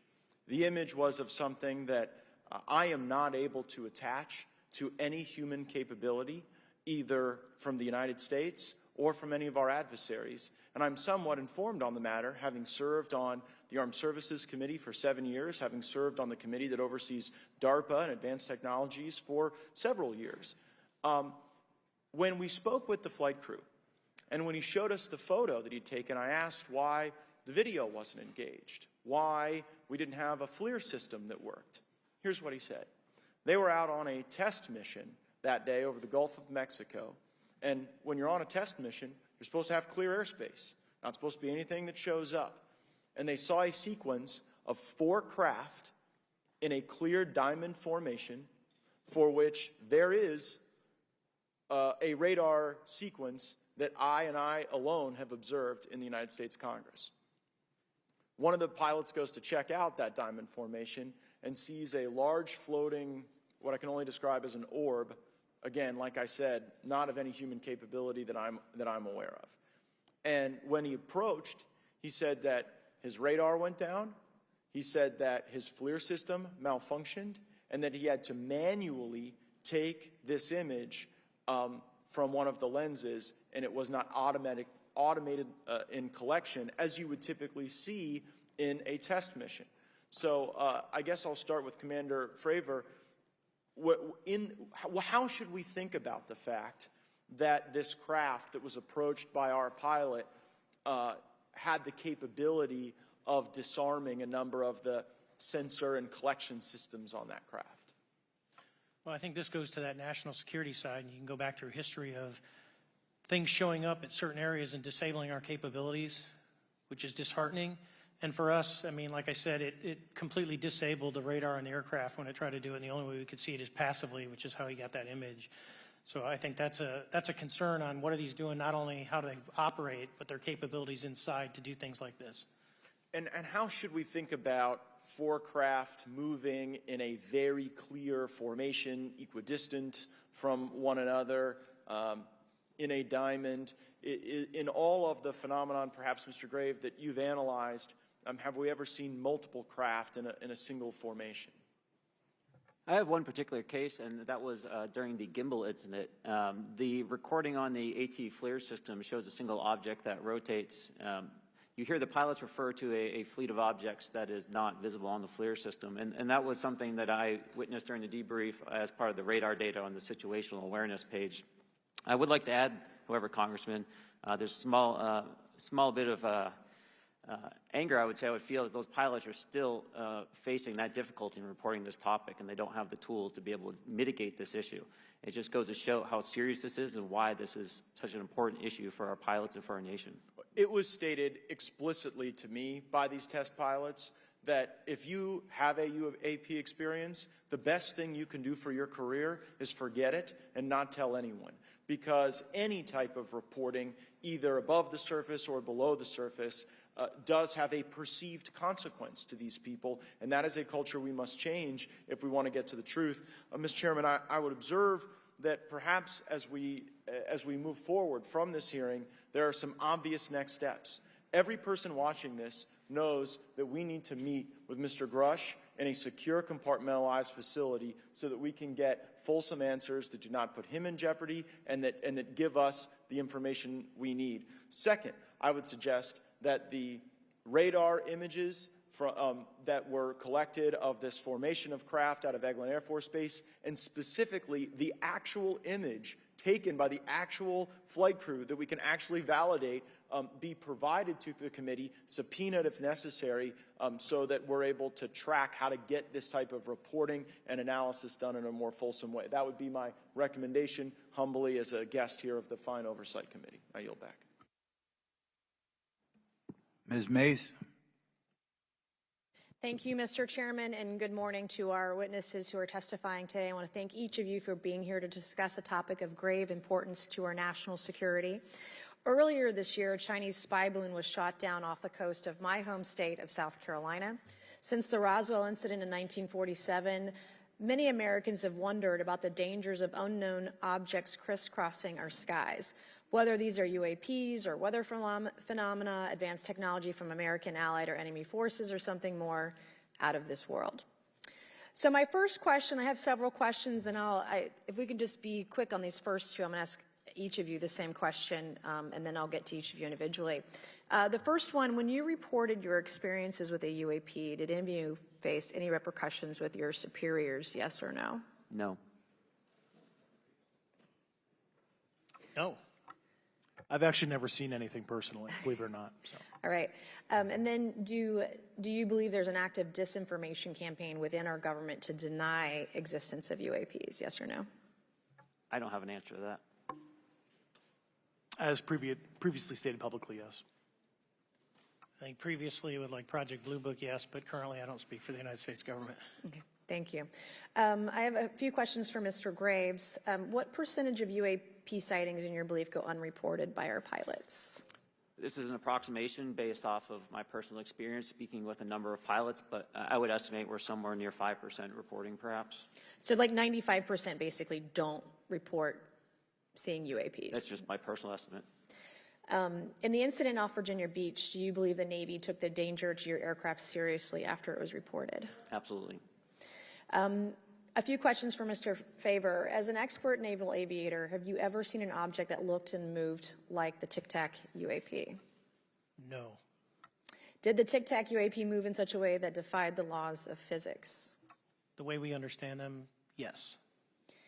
Many dismiss UAP reports as classified weapons testing by our own government, but in your experience as a pilot, does our government typically test advanced weapon systems right next to multi-million-dollar jets without informing our pilots? No, we have test ranges for that. It took over 15 years for your encounter with the Tic Tac to be declassified. Do you feel there was a good reason to prevent lawmakers from having access to this footage? No, I just think it was ignored when it happened, and it just sat somewhere in a file. Never got reported. In a drawer. It happens a lot up here. Shocker. Mr. Grush, a couple of questions for you too, sir, this morning. What percentage of UAPs do you feel are adequately investigated by the U.S. government, of the 5% that are reported? I can only speak for my personal leadership over at NGA. I tried to look at every report that came through that I could triage. So. Do you believe that officials at the highest levels of our national security apparatus have unlawfully withheld information from Congress and subverted our oversight authority? There are certain elected leaders that had more information that I'm not sure what they've shared with certain Gang of Eight members or et cetera, but certainly I would not be surprised. Okay. You've stated that the government is in possession of potentially non-human spacecraft. Based on your experience and extensive conversations with experts, do you believe our government has made contact with intelligent extraterrestrials? Something I can't discuss in public setting. Okay, I can't ask when you think this occurred. If you believe we have crashed craft, stated earlier, do we have the bodies of the pilots who piloted this craft? As I've stated publicly already in my News Nation interview, biologics came with some of these recoveries. Yeah. Were they, I guess, human or non-human biologics? Non-human, and that was the assessment of people with direct knowledge on the program I talked to that are currently still on the program. And was this documentary evidence, this video, photos, eyewitness? Like, how would that be determined? The specific documentation I would have to talk to you in a skiff about. Gotcha. Okay, so, and you may or may not be able to answer my last question, and maybe we get into a skiff at the next hearing that we have, but who in the government, either what agency, sub-agency, what contractors, who should be called into the next hearing about UAPs, either in a public setting or even in a private setting? And you probably can't name names, but what agencies or organizations, contractors, et cetera, do we need to call in to get these questions answered, whether it's about funding, what programs are happening, and what's out there? I can give you a specific cooperative and hostile witness list of specific individuals that were in those. And how soon can we get that list? I'm happy to provide that to you after the hearing. Super, thank you, and I yield back.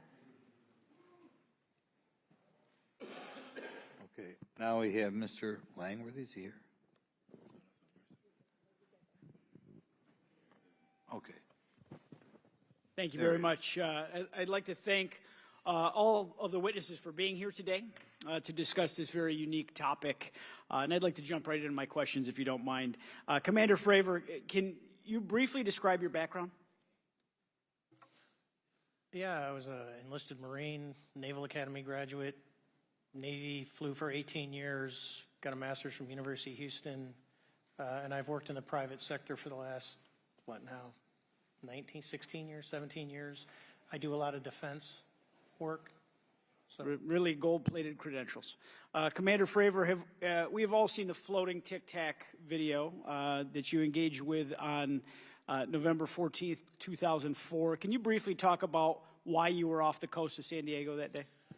Yeah, we were at a workup with all the battle groups, so we integrate the ships with the carrier, the air wing with the carrier, and we start working. So we were doing an air-to-air defense to hone not only our skills, but those of the USS Princeton when they had been tracking them for 2 weeks. The problem was that there was never manned aircraft airborne when they were tracking them, and this was the first day, and unfortunately, we were the ones airborne and went and saw it. Do you remember the weather that day? Was it cloudy or windy or anything out of the ordinary on the Pacific coast? It was actually, if you're familiar with San Diego, it was a perfect day, light winds, no whitecaps, clear skies, not a cloud. It was, for flying, it was the best. Now, is it true that you saw, in your words, a 40-foot flying Tic-Tac shaped object? That's correct. Or for some people that can't know what a Tic Tac is, it's a giant flying propane tank. Fair enough. Did this object come up on radar or interfere with your radar or the USS Princeton? The Princeton tracked it, the Nimitz tracked it, the E-2 tracked it. We never saw it on our radars. Our fire control radars never picked it up. The other airplane that took the video did get it on a radar. As soon as it tried to lock it, it jammed the radar, spit the lock, and he rapidly switched over to the targeting pod, which you can do in the F-18. From what you saw that day and what you've seen on video, did you see any source of propulsion from the flying object, including on any potential thermal scans from your aircraft?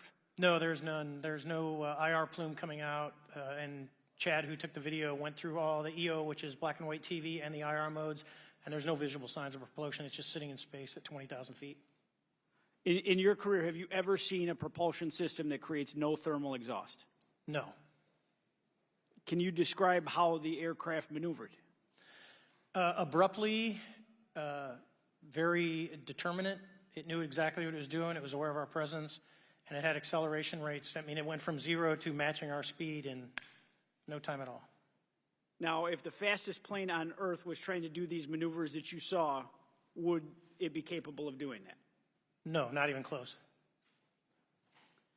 And just to confirm, this object had no wings, correct? No wings. Now, was the aircraft that you were flying, was it armed? No, never felt threatened at all. If the aircraft was armed, do you believe that your aircraft or any aircraft in possession of the United States could have shot the Tic Tac down? I'd say no, just on the performance, it would just left in a split second. It looks like that we have a problem here that needs further investigation. Yes. In your belief, is this flying Tic Tac, I mean, is it capable of being the product of any other nation on the earth? No, like I said earlier, I think it defies current material science and the ability to develop that much propulsion. And I know there's been some physicists who have done calculations, which is beyond anything that we have. Well, either the United States has an adversary here in this world that we don't know, or we really have some serious investigations to do. I really appreciate you being here. Is there anything else about the November 14th, 2004 incident that you think is important for this committee to know that you haven't been asked here today? No, it's been said it's probably the most credible UFO sighting in history based on all the sensors that were tracking it, and then for us to get visual and to go against the naysayers that it's something on the screen or whatever. I mean, there's 4 sets of human eyeballs. We're all very credible. Of the 6 of us that were involved in the thing, including the video, every one of us is going to do 20-plus years in the military in very responsible positions. So I'd say the world needs to know that. It's not a joke. Well, thank you very much for your testimony here today for all of you, and I yield back, Mr. Chairman.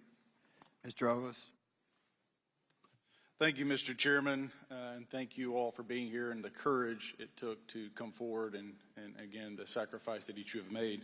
I serve on the National Security Subcommittee for the Financial Services Committee, so I really want to stay in the national security lane, if I may. So when we think about traditional adversaries and both us towards them and them towards us, we probe their capabilities. We look for weaknesses, and we collect that data, that reconnaissance for in the event we need it in the future. For each of you, yes or no question, based off of your own experience or the data that you've been privy to, is there any indication that these UAPs could be essentially collecting reconnaissance information? Mr. Graves? Yes. Mr. Grush? Fair assessment, yeah. Mr. Fravor? Very possible.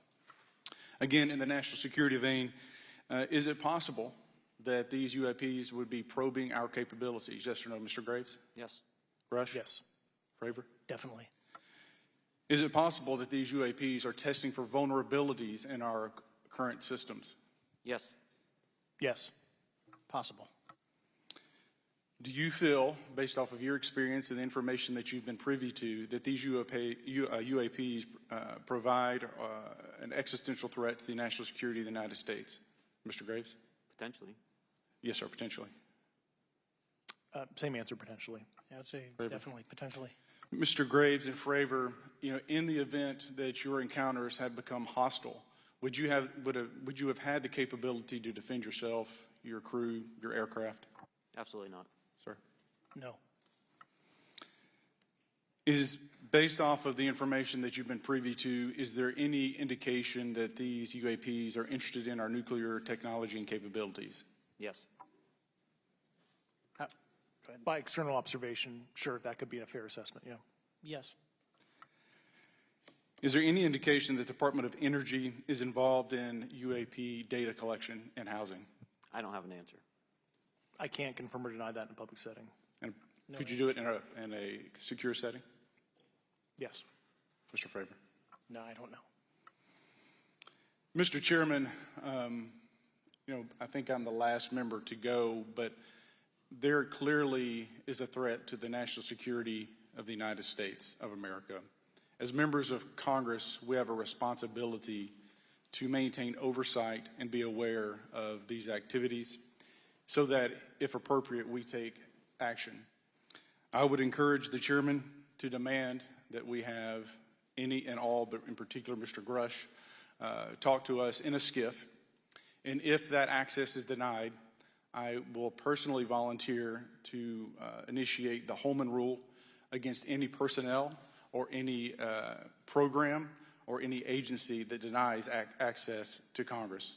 Mr. Chairman, with that, I will yield the remainder of my time to my fellow colleague from Tennessee, Mr. Burchett. Thank you, Mr. Chairman. Thank you, Mr. Ogles, for the great questions, brother. Mr. Grush, I might have asked this before, but I want to make sure. Do you have any personal knowledge of someone who's possibly been injured working on legacy UAP reverse engineering? Yes. Okay. How were they injured? Is it something like a radioactive type situation or something we didn't understand? I've heard people talk about Havana syndrome type incidences. What was your recollection of that? I can't get into specifics, but you can imagine assessing an unknown unknown. There's a lot of potentialities you can't fully prepare for. How do you think we ought to handle UAP whistleblower complaints like yours in the future? Yeah, there was some issue with mine. So, PPD 19 process, it goes to the Intel committees, either through PPD 19 or ICD 120. There's not a good way for the Intelligence Community Inspector General to provide that to other committees. And I asked my information to be sent to the House and Senate Armed Services Committee because there are Title X equities at play, but there was no smooth process to do so. Yeah. That's a trash can. Are you aware of any individuals that are participating in reverse engineering programs for non-terrestrial craft? Personally, yes. Do you know any that would be willing to testify if there were protections for them? Certainly closed door and assurances that breaking their NDA, they're not going to get administratively punished for so. Yeah. I yield, Mr. Chairman. Thank you. I'm going to do something a little bit out of the ordinary here. We're going to give 3 people a chance at an additional 3 minutes. So Mr. Burchett, do you want to keep going? Why don't you come back to me, Mr. Chairman? Ms. Luna, is she on that list? Sure. Chairman, I'd like to submit for the record an article by News Nation, and it follows Mr. Grush's full interview for the record. Without objection. Thank you. Mr. Grush, why is it that you refer to the phenomenon as non-human intelligence? Why deviate from the basis of extraterrestrial life? I think the phenomenon is very complex, and I like to leave an open mind analytically to specific origin. When you say specific origin, are you referring, can you elaborate on that for those that might not? If it's a traditional extraterrestrial origin or something else that we don't quite understand from either a biological or astrophysics perspective, I just like to keep an open mind on what it could be, Okay, and referring to your News Nation interview, you had referenced specific treaties between governments. Article 3 of the Nuclear Arms Treaty with Russia identifies UAPs. It specifically mentions them. To your knowledge, are there safety measures in place with foreign governments or other superpowers to avoid an escalatory situation in the event that a UAP malevolent event occurs? Yeah, you're referring to actual public treaty in the UN Register. It's funny you mentioned that. Yeah, the Agreement on Measures to Reduce the Risk of Outbreak of Nuclear War signed in 1971. Unclassified treaty publicly available. And if you cite the George Washington University National Security Archives, you will find the declassified in 2013 specific provisions in the specific red line flash message traffic with the specific codes pursuant to Article 3 and Article, also Situation 2, which is in the previously classified NSA archive. What I would recommend, and I tried to get access, but I got a wall of silence at the White House, was those specific incidents when those message traffic was used. I think some scholarship on that would open the door to a further investigation using those publicly available information. Thank you. And then my last question with 51 seconds remaining. You mentioned white-collar crimes potentially being taking place in regards to a cover-up. Can you please elaborate? I have concerns based on the interviews I conducted under my official duties of potential violations of the Federal Acquisition Regulations, the FAR. Thank you very much, Chairman. I yield the remainder of my time. Okay, we'll go to Mr. Raskin for 3 minutes. Thanks, Mr. Chair. And I thank the witnesses for their endurance and service today. Mr. Fravor, you've described your episode in detail now, and you call it the most credible UFO sighting in history. But I wonder, was this the first time that you encountered a UFO or a UAP in 2004? Yes.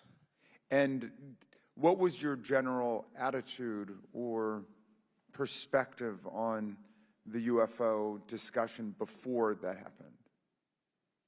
I never felt that we were alone with all the planets out there, but I wasn't a UFO person.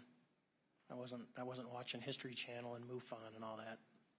And have you had experiences or encounters since that happened?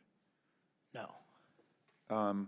And so have you formed any general conclusions about what you think you experienced then?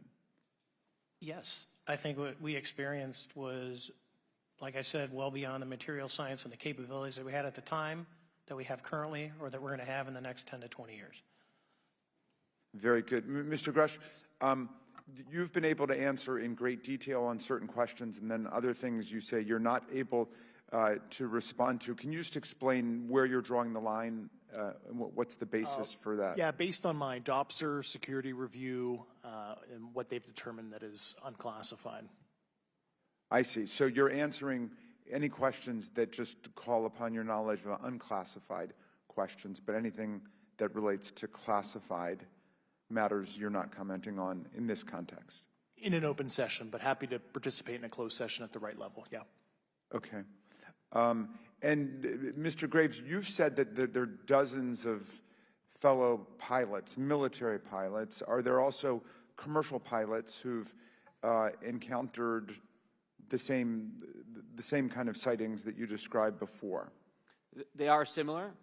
Commercial pilots have less range and less sensors to be able to reach out and look for objects over wide swaths of airspace.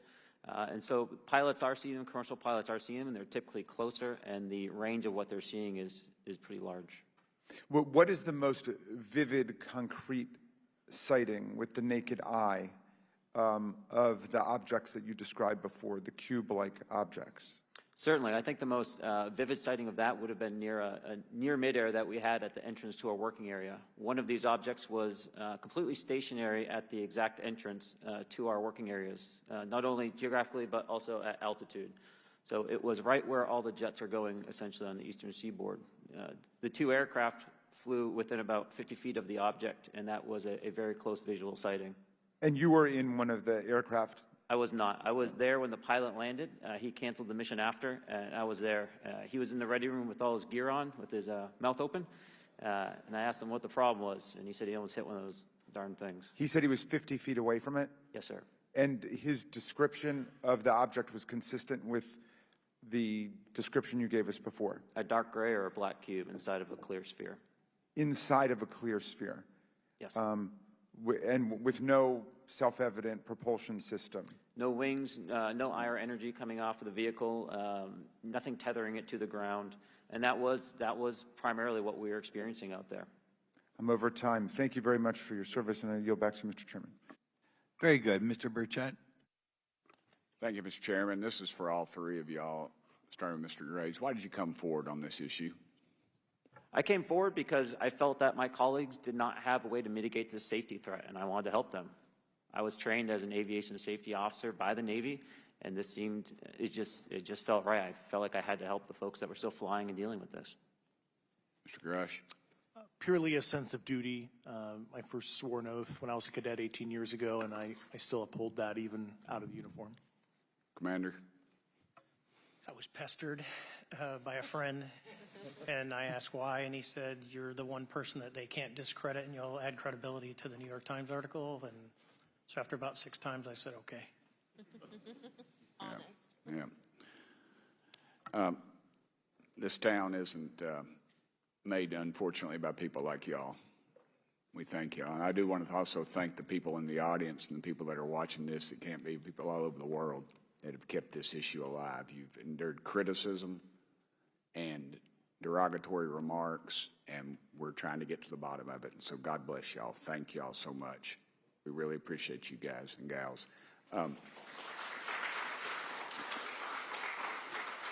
That's why we need term limits. Y'all keep clapping. Those politicians just keep talking. So Let me ask y'all, how can the public contribute to UAP reporting, and what avenues you think are available to the public to report these sightings? Well, right now, I don't think there is a lot of public options for every man to be able to report on this. I think even for professionals that have sensor data that are seeing these on a regular basis, they're still hesitant to come forward. And so for the general public, I think encouraging the conversations that we're having today, looking for technology solutions that can be distributed so that objective data can be gathered is the first place to go. Mr. Grush? I'll just touch on the whistleblower side of it. I do encourage, current and former military, intelligence community, and industry contractors to come forward in a legal way, either through the IC or DoD or whatever the cognizant IGs are, to lead, join me in this discussion. Commander, and I guess I should say this for the record. My daddy was United States Marine Corps, 1st Marine Division, so. Hoorah. Yes, sir. He was old school, him and Chesty Puller on Peleliu, so thank you, wow. brother. Wow. Yes, sir. I'm not anything like my daddy. He was incredible. I'm very mediocre, to say the least, but go ahead. You seem to be doing fine. Yeah. For me, I was an accident investigator, so the biggest thing that you learn, and I think that witnesses need to do is, one, don't try and make the fish bigger than it was. Stick to the facts, write it down, and don't speculate what you think it is because it will sway your decision. Just write the facts down. We can get all the facts together and we can start to investigate and get a real honest story instead of it was this big. Thank you all, and I want to thank everybody. We made history today. Mr. Chairman, I yield. Thank you much, Mr. Garcia. Thank you. I know now we're going to be making some closing remarks, and so I just wanted to say a few things. First, to our witnesses, I want to thank all of you for being here with us today. I know that it takes a lot of courage. You're telling really important information to this committee, and I just want to thank you also for all three of you, your service to our country.